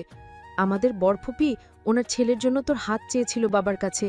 তারপর বাবা কি বলেছিল আমি তো আর পরে জানতে চাইনি, মনে ছিল না। তোমার বাবা তো এক কথায় রাজি হয়ে গিয়েছিল, আমি রাজি হইনি। আমি বলেছিলাম আমি পড়াশোনা করব, আরো এখন কোনো বিয়ে শাদী করব না। বাবা মেনেছিল তোর কথা? কোনো গন্ডগোল করেনি বাড়িতে? বাবা কেমন সেটা তো তুমি খুব ভালো করেই জানো। এত সহজে মেনে নেবে? মা অনেক কষ্ট করে বুঝিয়ে সুঝিয়ে তারপর মানিয়েছে। তারপর আবার বলেছে পড়াশোনা শেষ হলে নাকি ওর সাথে ওই নাকি বিয়ে দেবে। চিন্তা করিস না, তুই পড়াশোনা করতে থাক, ওকে বিয়ে করতে হবে না। আমি বুঝি না বাবার চোখে কি পড়েন না, আর ফুপি কি করে বলে যে ওনার এই গাঞ্জাখোর ছেলে দিয়ে আমার বোনকে নিয়ে যাবে। এখন যা তাহলে উপরে গিয়ে একটু রেস্ট কর, তারপর রাতে বের হইস একসাথে। আচ্ছা ঠিক আছে আপু, তাহলে আমি এখন যাচ্ছি। আমাকে রাতে গিয়ে ডাক দিয়ে ঘুম থেকে তুলে দিও। মেহের এটা বলে চলে যায়, এখান থেকে চলে যায় তার রুমে। মেহেরের রুমে গিয়ে সেখানে ঘুমিয়ে পড়ে। রাত 9টার সময় অন্তরের বাবা এবং বড় ভাই অফিস থেকে আসে। ওরা আসার পরই অন্তরের মা অন্তরকে এবং মেহেরকে উপর থেকে ডেকে তুলে দেয় আর বলে ফ্রেশ হয়ে নিচে আসার জন্য। উনি চলে যাওয়ার পর অন্তর ফ্রেশ হয়ে তারপর নিচে আসে। নিচে এসে তার বাবাকে দেখে জিজ্ঞেস করলো, কেমন আছো বাবা? ভাইয়া, আর আসতে তো লেট হয়েছে কেন অফিস থেকে? এখন কি বেশি কাজের চাপ নাকি? বাবা আলহামদুলিল্লাহ ভালো আছি, তুমি কেমন আছো? আলহামদুলিল্লাহ ভালো আছি। তা আমাদেরকে অবশেষে তোমার মনে পড়লো তাই না? একেবারে ভুলেই গিয়েছিলাম ভেবেছিলাম। কালকে রাতে ঠিক মতো বলেছি, তারপর আজকে এসেছে, নয়তো আজকে আসতো না, আরও 3-4 দিন পর আসতো এখানে। আসলে বাবা জানি তো সামনে তো পরীক্ষা, সেজন্য একটু ভালো করে পড়াশোনা করতেছি। বাড়িতে আসলে তো আর পড়াশোনাটা ঠিকমতো হয় না, সেজন্য ওইখান থেকে পড়াশোনাটা চালিয়ে যাচ্ছি। আর ভাইয়া তুমি আমার সাথে এমন করতেছো? আচ্ছা ঠিক আছে, আমি আর কিছু বললাম না এখন। আর তোমাকে কালকে একটু আমাদের সাথে অফিসে যেতে হবে। অফিসে এখন কাজের অনেক চাপ, সেজন্য তোমাকে একটু যেতে হবে, যদি তোমার কোনো প্রবলেম না থাকে। তোমাকে বলতাম না, কিন্তু তুমি তো অফিসের কাজ ভালো পারো, প্রায় আমার থেকেও ভালো কাজ পারো তুমি, সেজন্য বললাম তোমাকে। সমস্যা নেই বাবা, আমি চলে যাব অফিসে, এটা নিয়ে তোমাকে চিন্তা করতে হবে না। আচ্ছা ঠিক আছে, মনে থাকে যেন। কালকে অফিসে দেখি আর একটা মিটিং আছে, কালকে সেটার প্রেজেন্টেশনের ফাইলটা আমি তোমাকে দিয়ে দিচ্ছি, মনে করে রাতের বেলা দেখে নিও। আর কালকে মিটিংয়ের মধ্যে সে প্রেজেন্টেশনটা তুমি দিবে। আচ্ছা ঠিক আছে বাবা, তুমি আমাকে দিয়ে দাও, আমি রাত্রে দেখে নেব। এটা সকালবেলা না হয় আমি মিটিংয়ের প্রেজেন্টেশন দেব, কোনো সমস্যা হবে না আমার। মেহের এবং মেহেরের বাবা মা নাকি এসেছে, ওরা কোথায়? রাতে খাওয়া দাওয়া করেছে নাকি? অন্তরের ভাইয়ের কথার মাঝখান দিয়ে মেহের এবং মেহেরের বাবা মা এসে উপস্থিত হয়। কেমন আছেন বাবা মা? আসতে কোনো সমস্যা হয়নি তো আপনাদের? না বাবা, আসার সময় কোনো সমস্যা হয়নি। তোমরা ভালো আছো তো সকলে? ভাই আপনি কেমন আছেন? আপনাকে সে খুঁজতেছি, আপনি নাকি ইম্পর্টেন্ট মিটিংয়ে চলে গিয়েছেন, সেই জন্য সারাদিন একা একা কেটেছে। বেয়াই আর বলবেনই না, আমার বড় ছেলে আপনার জামাই আমি ছাড়া একটা মিটিং ভালো করে শেষ করে আসতে পারে না। আমার ছোটটায় গেলে এই বয়সে পাক্কা খেলোয়াড়, সুন্দর করে মিটিং শেষ করে ফার্স্ট টু লাস্ট একেবারে কমপ্লিট করে আসে, ডিল কনফার্ম করে আসে। এখন এটাও তো বাড়ির বাইরে, সেই জন্য আমাকেই বেশিরভাগ মিটিংয়ে অ্যাটেন্ড করতে হয়। আসুন একসাথে খাবার খেয়ে তারপর বাইরে বের হব ঘুরতে। ভাইজানের শরীরটা ভালো আছে তো নাকি? জীবন আলহামদুলিল্লাহ ভালো আছে। আপনাদের সকলের শরীরটা ভালো তো? আর মেহের কোথায়? মেহেরকে দেখতে পাচ্ছি না। মেহের বিকেলবেলা সন্ধ্যার দিকে ঘুমিয়েছিল, জার্নি করে এসেছে তো সেই জন্যই শরীরটা আজকে একটু দুর্বল, তাই ঘুমিয়েছে। অন্তরকে ডাকার সময় ওকে ডেকে তুলে দিয়ে এসেছি, ফ্রেশ হয়ে আসতে বলেছে। অন্তরের মার কথার মাঝখানে চলে আসে মেহের। মেহের আসার পর আগে অন্তরের বাবাকে জিজ্ঞেস করলো, কেমন আছেন আঙ্কেল? আলহামদুলিল্লাহ ভালো আছি। মামুনি তুমি কেমন আছো? তোমার এক্সাম কেমন হয়েছে? আলহামদুলিল্লাহ ভালো আছি আঙ্কেল। এক্সামও আলহামদুলিল্লাহ ভালো হয়েছে, দোয়া করবেন যেন ভালো একটা রেজাল্ট আসে। দুলাভাই আপনি কেমন আছেন? আপনি বাড়িতে নেই, সেই জন্য বাড়িটা একদম ফাঁকা ফাঁকা লাগছিল। আরে শালিকা, আমি কোম্পানিতে ছিলাম গো। কোম্পানিতে না গেলে তোমার বোনকে খাওয়াবে কে? তখন তো তোমার বোন না খেয়ে থাকতে হবে। বাবা তোমরা কবে রোবাই আপুর বিয়েতে যাবে? মানে শুনলাম 4 দিন আগে নাকি অনুষ্ঠান শুরু হবে। আমাকে রোবাই আপু ফোন করেছিল, বলেছে অনুষ্ঠান শুরু হওয়ার আগে যেন ওখানে থাকি। এখন আমি কি করব? না গেলেও আপু তারপর আবার আমার সাথে রাগারাগি করবে। তোমরা তো জানো আপু কেমন। আমি আর তোর ভাই যাব বিয়ের দিন, তুই চলে যাস অনুষ্ঠান শুরু হওয়ার আগে। তোর মা আর তোর ভাবি রাহা ওরা যাবে বিয়ের আগের দিন। আর তুই যখন অনুষ্ঠান শুরু হওয়ার আগে যাবে তখন তোর সাথে যাওয়ার সময় মেহেরকে নিয়ে যাস ওইখানে, ওই বাড়িতে। ওইখানে ওর সমান অনেক মেয়েরা আছে, ওদের সাথে কথাবার্তা বলতে পারবে, আড্ডা দিতে পারবে। ওকে নিয়ে যাস সাথে। আচ্ছা ঠিক আছে বাবা, আমি নিয়ে যাব। যাওয়ার সময় সাথে করেন, তাহলে আমি বিয়ের 4 দিন আগে দেখেই ওইখানে চলে যাব, তাই না? হ্যাঁ তাই করিস। রুবাই আমাকেও বলেছে তোকে যেন বাড়িতে এনে তাড়াতাড়ি পাঠিয়ে দিই। আচ্ছা এখন এখানে অনেক কথাবার্তা হয়েছে, এখন সবাই খেতে বসো। মা আর ভাবি আর কাজের মেয়ে ঝরি না, ওরা সকলেই মিলে সার্ভ করতে থাকে আর সকলে বসে পড়ে খেতে। প্রথমে মেহের বসতে চায়নি, ও সবার সাথে খেতে চায়নি। অন্তরের মায়ের জোড়াজুড়িতে তারপর বসতে হয়েছে সেখানে। ছোট্ট একটা মেয়ে, কালকে মাত্র এসএসসি এক্সাম শেষ করেছে, আজকে আসতেছে কাজ করতে। মেয়ে আপনাকে এত সহজে কাজ করতে হবে না, বুঝেছেন?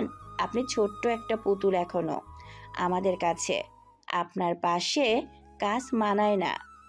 কাজ করতে আসলে আপনার হাতে ময়লা লেগে নষ্ট হয়ে যাবে।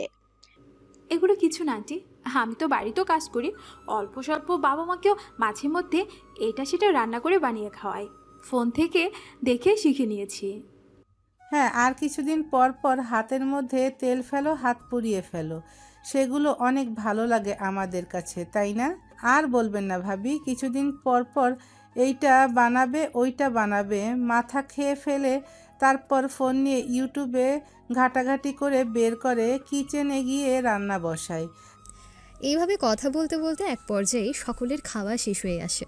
যখনই অন্তর উপরে উঠতে যাবে তখন মিহির তার আপুকে চোখে দিয়ে ইশারা করে বলল, তোমার দেবরকে বলো উনি উপরে চলে যাচ্ছে, পরে আবার পাওয়া যাবে না, গিয়ে শুয়ে পড়বে এক্ষুনি।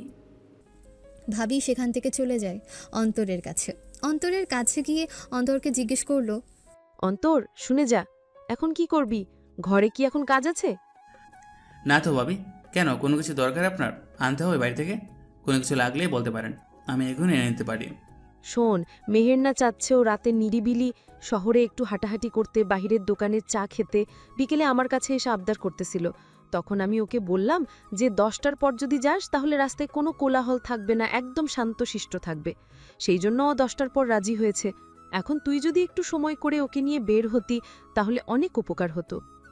ভাবি তুমিও না এটা এভাবে বলার কি আছে? আমাকে বললে আমি অবশ্যই যাব, এটা তুমি খুব ভালো করে জানো। তাহলে তুমি আমাকে অপশন দিয়েছো কেন? তুমি আমাকে সরাসরি বলবে যে আমাকে যেতে হবে ওকে নিয়ে। আচ্ছা ঠিক আছে, দাঁড়াও আমি ওর উপর থেকে চেঞ্জ করে আসছি, আর ওকে বলো তাড়াতাড়ি যেন রেডি হয়ে নেয়। আমাকে আবার বাড়িতে এসে একটা ফাইল দেখতে হবে, কালকে একটা ইম্পর্ট্যান্ট মিটিংয়ে প্রেজেন্টেশন দিতে হবে। অন্তর আর কোনো কিছু না বলে শুধু তার রুমে চলে যায়, উপরে উঠে যায়। তারপর মেহেরকে খাবার পর মেহেরের আপু বলে উঠল, তাড়াতাড়ি গিয়ে ফ্রেশ হয়ে আয়। মেহের নিজেও গিয়ে তাড়াতাড়ি তার রুমে ফ্রেশ হয়ে রেডি হয়ে নেয় একেবারে। অন্তরের রুম থেকে বের হওয়ার সাথে সাথে মেহের নিজেও রুম থেকে বের হয়। হলুদ কালারের বোরখা এবং হলুদ কালারের সাথে ম্যাচিং করা হিজাব পরে মুখ ঢেকে নিয়েছে। মেয়েটাকে দেখে অসম্ভব সুন্দর লাগছে অন্তরের কাছে।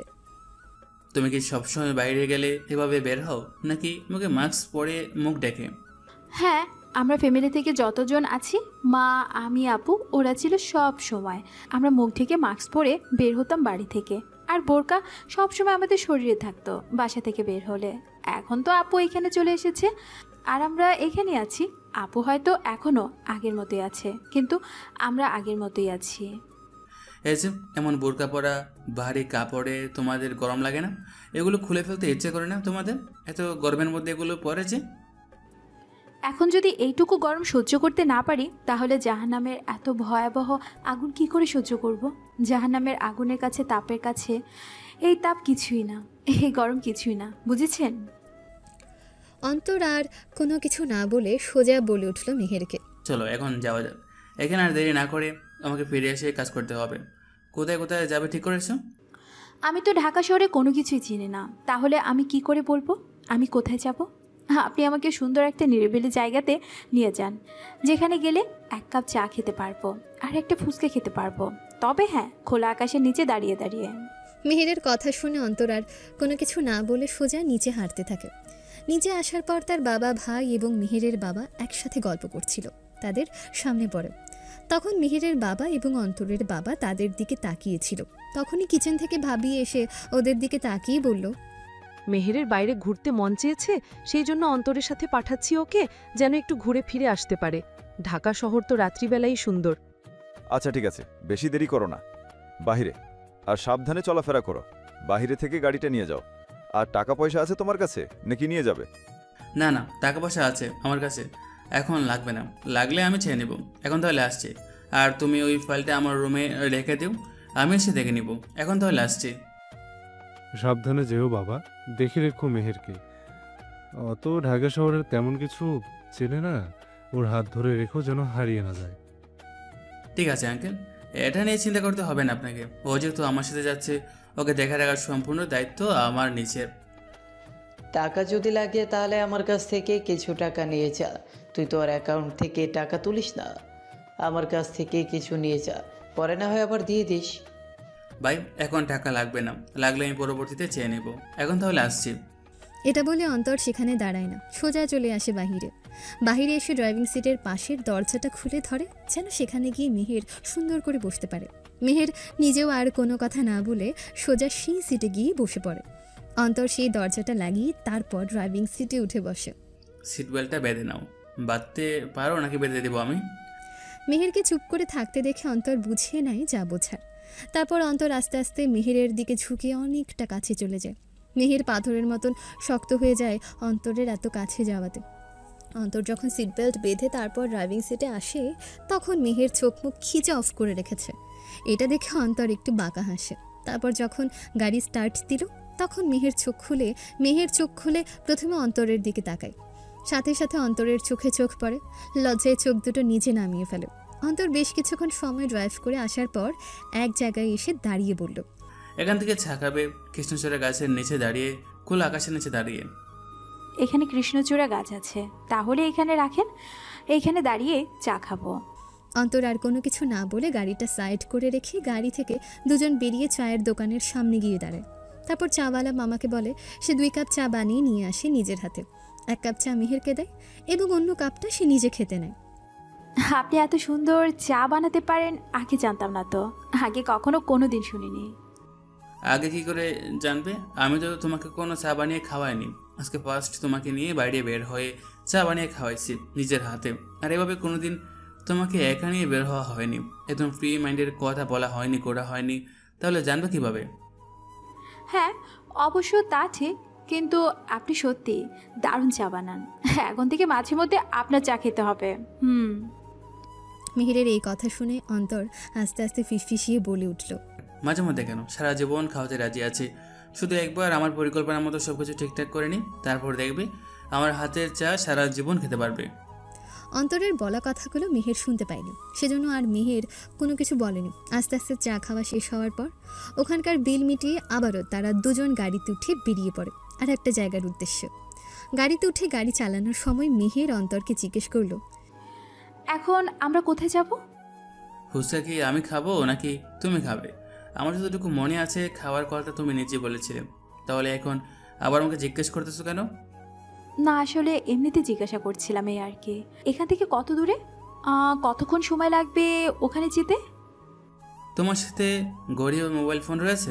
থাকলে টাইমটা ধরো, দেখতে থাকো আমাদের যেতে কতক্ষণ সময় লাগে, পরবর্তীতে বুঝতে পারবে। আমি কয়েক বছরের ভিতরে ওই জায়গাতেই যাইনি, সেজন্য আমি বলতে পারি না কতক্ষণ সময় লাগবে, তবে বেশি সময় লাগবে না এটা আশা করি। আপনি যদি কয়েক বছরের ভিতরে না গিয়ে থাকেন তাহলে ওই জায়গার খোঁজ কিভাবে জানেন? আপনার তো এই জায়গার খোঁজ জানার কথা না? আরে বোকা মেয়ে, এটা ঢাকা শহরে ভালো একটা বিখ্যাত জায়গা। এখানে সব প্রেমিক প্রেমিকারা ফুচকা খেতে যায়, নিরিবিলি জায়গা যেখানে ওরা ঘুরতে যায়। আমার অনেক বন্ধু বান্ধবীরা সেখানে গিয়েছে, সেজন্য আমি এই জায়গাটার খোঁজ জানি। ও আচ্ছা, বুঝতে পেরেছি এখন। আপনিও কি আপনার গার্লফ্রেন্ড নিয়ে এখানে এসেছিলেন নাকি? না মানে আপনার বন্ধুরা যদি আসতে পারে তাহলে আপনিও তো আসতে পারেন, তাই না? সেই জন্য বললাম আর কি। মেহেরের কথা শুনে অন্তর অনেকটা রেগে যায়। তারপর হঠাৎ করে একটা জায়গার রাস্তার সাইডে গাড়ি ব্রেক করে মেহেরের দিকে তাকিয়ে বলে উঠল, তোমার কি মনে হয় আমার গার্লফ্রেন্ড থাকলে আর তোমাকে নিয়ে বাইরে এসেছি আমার গার্লফ্রেন্ডকে রেখে? শোনো, আমার লাইফে এই পর্যন্ত কোনো মেয়ে আসতে পারেনি তুমি ছাড়া। আর এতটুকু বিশ্বাস নিয়ে ভালোবাসতে এসেছো তুমি আমায়। যাকে ভালোবাসে মানুষ তাকে বিশ্বাস করতে হয়, তোমার মধ্যে এত অবিশ্বাসের ভালোবাসা হয় না। আমি আপনাকে অবিশ্বাস করিনি, আমি শুধু জিজ্ঞাসা করেছি, এমনিতে জিজ্ঞাসা করেছিলাম আপনাকে। আমার এসব কোনো মিন করে বলিনি। আপনি দয়া করে আমাকে ভুল বুঝবেন না। আমার তোমাকে চেনা হয়ে গেছে, এতটুকুই ভালোবাসো আমাকে, তাই না? যাকে বিশ্বাস করতে পারো না, আগে বিশ্বাস করতে শেখো, তারপর ভালোবাসতে শেখো মানুষকে। বিশ্বাস করো, আমি আপনাকে সত্যি ভালোবাসি, মন থেকে ভালোবাসি। এতদিন এত বছর ধরে আপনাকে ভালোবেসে আসতেছি, কিন্তু কখনো বলিনি আমি সব সময় আপনাকে ভালোবেসে এসেছি। আমার স্বপ্নের পুরুষ শুধুমাত্র আপনি। সেখানে আপনাকে কি করে আমি এইসবে জড়াই? আমার কল্পনা তো আপনাকে আমি কখনো এইসবে জড়াইনি।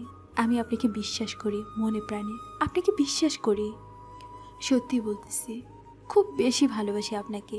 আমি কখনো এইসব কথা মিন করে আপনাকে বলিনি। যাক, অবশেষে নিজের ভালোবাসার প্রকাশ করতে পেরেছো, কংগ্রাচুলেশনস তোমাকে। নিজের ভালোবাসার মানুষের কাছে প্রকাশ করতে পেরেছো, আমাকেও ধন্যবাদ জানাও, কারণ আমার জন্য তোমার আরও সহজ হয়েছে। তার মানে কি আপনি এতক্ষণ আমার সাথে ফান করেছিলেন, তাই না? তোমার কি মনে হচ্ছে আমি এতক্ষণ তোমার সাথে সিরিয়াস ব্যবহার করেছিলাম? এটা কখনো আমার দ্বারা সম্ভব না। তোমার সাথে তো রুড ব্যবহার করার মন দেখে। কিন্তু আমি আপনাকে ভালোবাসি সেটা কি করে জানলেন? সেটা তো শুধুমাত্র আমি ছাড়া আর কেউ জানে না, এমনকি আপুকেও বলিনি। আমি আমার সব কথা আপুকে বলি, কিন্তু এটা আমি আপুকে জানাইনি। এটা আপনি কি করে জানলেন? এত বছর ধরে বাবা বিজনেস করে আসছে, কিন্তু বাবা এখন এসে জানো কি বলে, আমি নাকি তার চেয়ে ভালো অফিসে কাজ বুঝি। আমার বাবা কিন্তু যেমন তেমন মানুষ না, খুব বিচক্ষণ একজন মানুষ। বাবার মুখে এসব কথা মানে আমার মাথার ব্রেন সামান্য কিছু নয়। আর তোমার ব্যবহারে সবাই বলে দেবে তুমি কারো প্রেমে পড়েছো, এমনকি বাবিও তোমার ব্যবহার দেখে একটু একটু টের পাচ্ছে। আপনি তাহলে সব কিছু আগে থেকেই জানতেন, তাই না?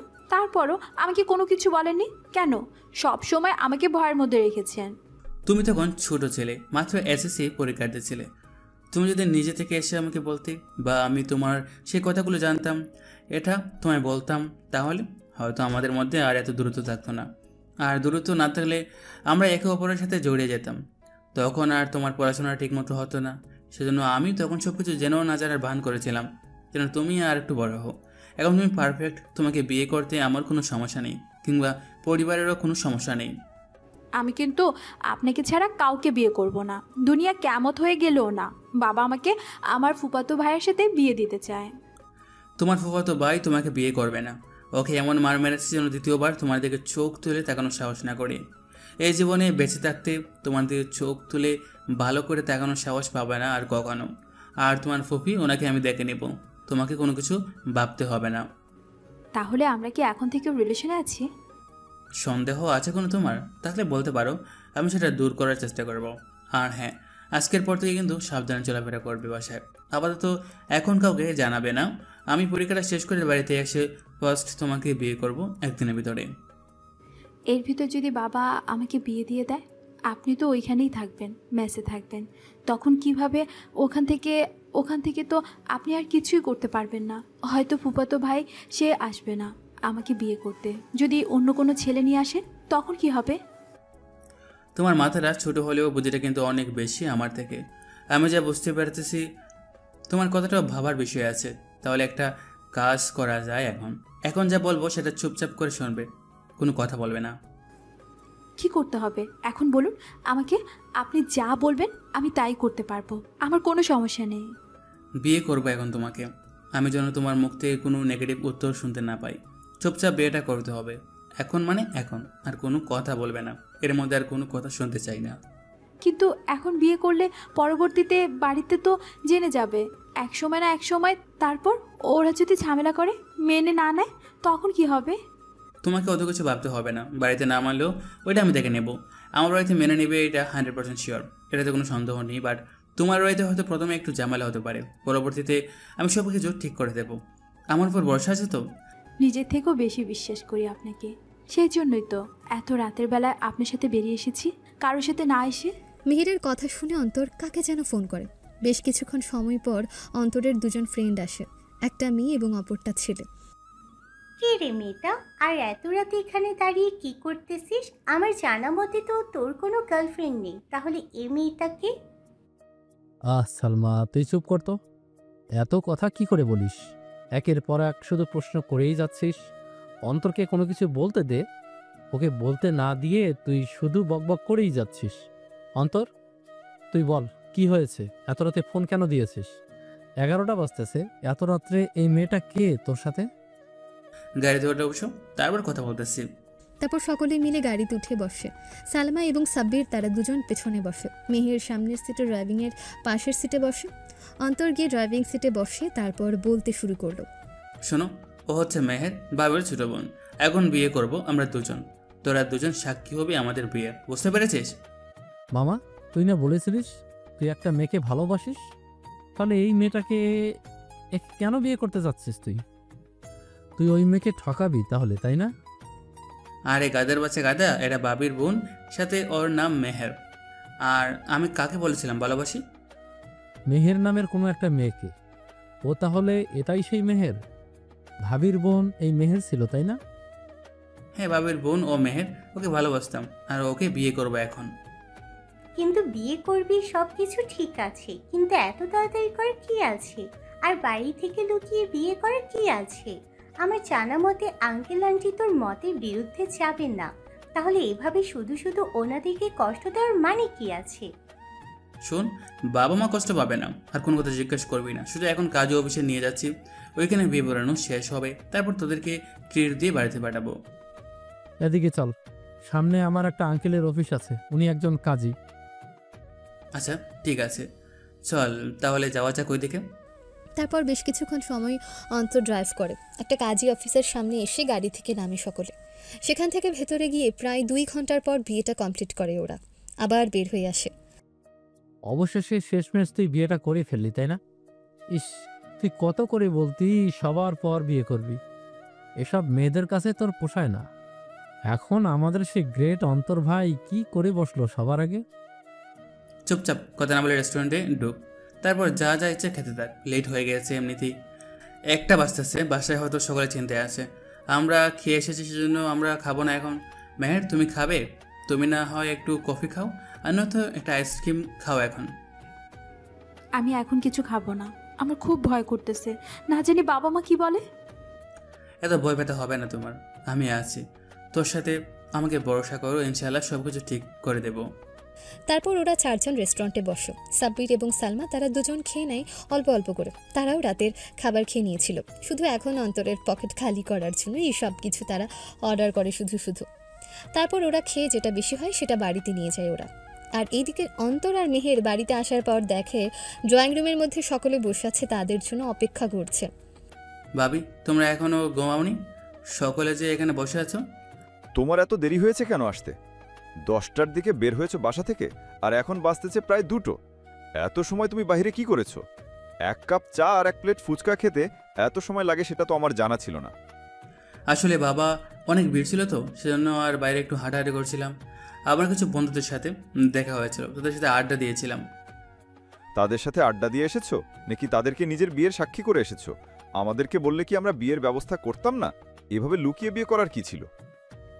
অন্তর বাবা, আমি তোমার কাছ থেকে এটা আশা করিনি। তোমরা বাড়িতে বলতে আমরা বড়রা ভেবেচিন্তে তারপর একটা সিদ্ধান্ত নিতাম, কিন্তু তোমরা এটা কি করলে? আঙ্কেল, আমার তো সেই সময়টা নেই আপনাদেরকে ভাবনা চিন্তা করতে দেওয়ার মতো। আপনার বাবার কথা হয়তো মিলবে না, এটা সেটা, তারপর একটা না একটা প্যাচ। আমি ওসব জামার মধ্যে যেতে চাইলাম, সেজন্য আমি সোজা বিয়ে করে এসেছি বাড়িতে। ভালোই হয়েছে তোমরা কোনো না কোনোভাবে হয়তো জেনেছো, আমাকে আর জানাতে হয়নি তোমাদেরকে। ভেবেছিলাম কিছুদিন পর তোমাদের সবাইকে জানিয়ে দেব, তারপর ওকে নিয়ে একসাথে থাকবো। কিন্তু এখন যেহেতু তোমরা জেনে গেছো, তাহলে আমি আমার বউকে নিয়ে যাচ্ছি আমার সাথে। তোমরা গিয়ে ঘুমিয়ে পড়ো যার যার মতো। অসভ্য বেয়াদব ছেলে, বড়রা এখানে আছে তোমার চোখে লাগতেছে না? সবার সামনে কি বউ বউ করতেছো? লজ্জা শরমের মাথা খেয়েছো? রুমে ফাইল রেখে এসেছি, সময় করে ফাইলটা দেখে নিও। সকালবেলা প্রেজেন্টেশন দিতে হবে। একটু টের ব্যাটার হলে অর্ডার বাহিরে চলে যাবে। বাবা, তুমি তো জানোই আমি অনেকটা নির্লজ্জ। শুধু শুধু নিজের ক্যালোরিটা নষ্ট কেন করতেছো কথা বলে? সে কথাগুলোর প্রভাব যদি আমার উপর পড়তো তাহলে না হয় একটা কথা ছিল। আচ্ছা, এসব বাদ দাও, চিন্তা করো না। আমি ফাইল দেখবো, শুধু বউকে দেখবো না, ফাইলটা সব কিছু ভালো করে দেখে তারপর ঘুমাবো। অন্তরের কথা শুনে ভাই আর ভাবি তারা দুজন দুজনের দিকে তাকিয়ে মুখ ছিপে হাসতে থাকে। আর এদিকে বাবা অনেকটা রেগে যায়। রেগে মায়ের দিকে তাকিয়ে বলতে শুরু করে, আমি শিওর এটা আমার ছেলে না। আমার ছেলে এত বেহায়া হতে পারে না, কারণ আমি কখনো এত বেহায়া ছিলাম না। এটা শুধু তোমার ছেলে, তোমার স্বভাব পেয়েছে। আর বেয়াই, আমার ছেলে যা করেছে তার জন্য সত্যি আমি লজ্জিত। ওরা তো ছোট মানুষ, ভুল একটা করে ফেলেছে, এবং সেই ভুলটা মেনে নেওয়া আমাদের দায়িত্ব। ওরা যেহেতু একজন আরেকজনকে পছন্দ করে, ভালোবাসে, সেহেতু ওদেরকে ওদের মতো থাকতে দেওয়াটাই উত্তম মনে করি। আপনি কি চান ভাইজান? এখন আমি আর কি বলবো ভাইজান, ভুল তো ওরা দুইজন করে ফেলেছে। এখন মেনে নেওয়া ছাড়া তো আর কোনো উপায় দেখতেছি না আমি। এখন আর শুধু শুধু রাগ করে কি হবে? ওরা তো যা করার করেই ফেলেছে। এখন ওদেরকে ওদের মতো ছেড়ে দেওয়াটাই ভালো মনে করি।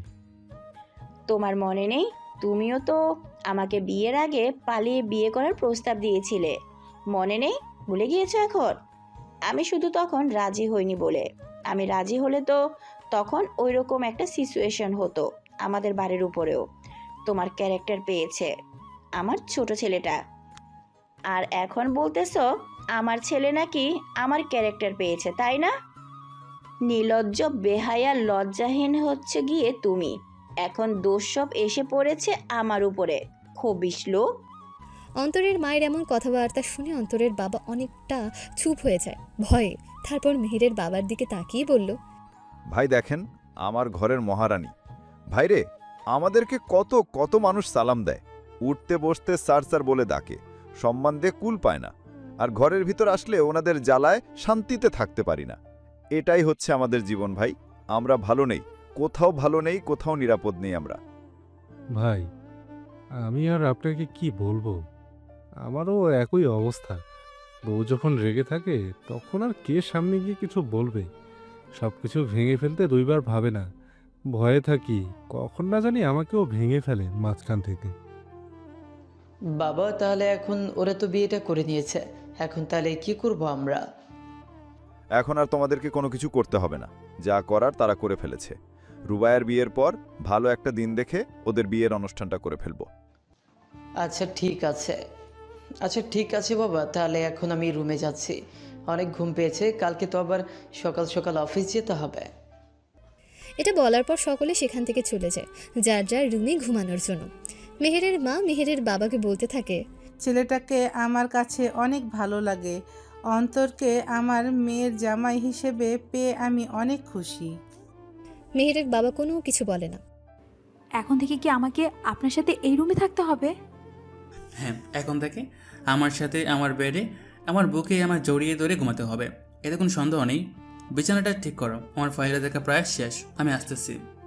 মেহের আর কিছু না বলেই সে বিছানাটা ঠিক করে নেয়। কিছুক্ষণের মধ্যে অন্তরের বাবার দেওয়া সে ফাইলটা দেখে অন্তর বিছানায় চলে আসে। অন্তর বালিশের মধ্যে শুয়ে হাতটা বাড়িয়ে দিয়ে মেহেরকে ডাকে। এতে করে মেহের অনেকটা লজ্জা পায়। তারপরও আস্তে আস্তে গিয়ে অন্তরের বুকে শুয়ে পড়ে। এই দিনটার জন্য অনেক দিন অপেক্ষা করেছে, অনেক দিন বাড়ি থেকে দূরে থেকেছে। এখানে আমার মনের কথা ভাবি জেনে যেত, সেজন্য আমি বাড়িতে থাকার রিস্ক নিয়ে নিই, কারণ ভাবি আমার মনের সব কথা বুঝতে পারে। খুব বেশি ভালোবাসি তোমাকে বউ। আমিও খুব ভালোবাসি আপনাকে, আগেও বাসতাম, এখনও বাসি, ভবিষ্যতেও বাসবো। সারা জীবন ধরে শুধু আপনাকে ভালোবেসে যাব, আর কারো দিকে তাকাবোই না। অন্তর একটা চুমু খায় মেহেরের কপালে। এভাবেই তাদের ভালোবাসা পরিণতি পায়। তো গল্পটা কেমন লেগেছে অবশ্যই কমেন্ট করে জানাতে ভুলবেন না। চ্যানেল নতুন হলে অবশ্যই আমাদের গল্পটা ভালো লেগে থাকলে চ্যানেলে সাবস্ক্রাইব করে আমাদের ভিডিওটা লাইক করে কমেন্ট করে দেবেন। এভাবেই আমাদের পাশে থাকবেন এই অনুরোধ জানিয়েই আজকের গল্পটা এখানেই শেষ করছি। সবাই ভালো থাকবেন, সুস্থ থাকবেন। আল্লাহ হাফেজ।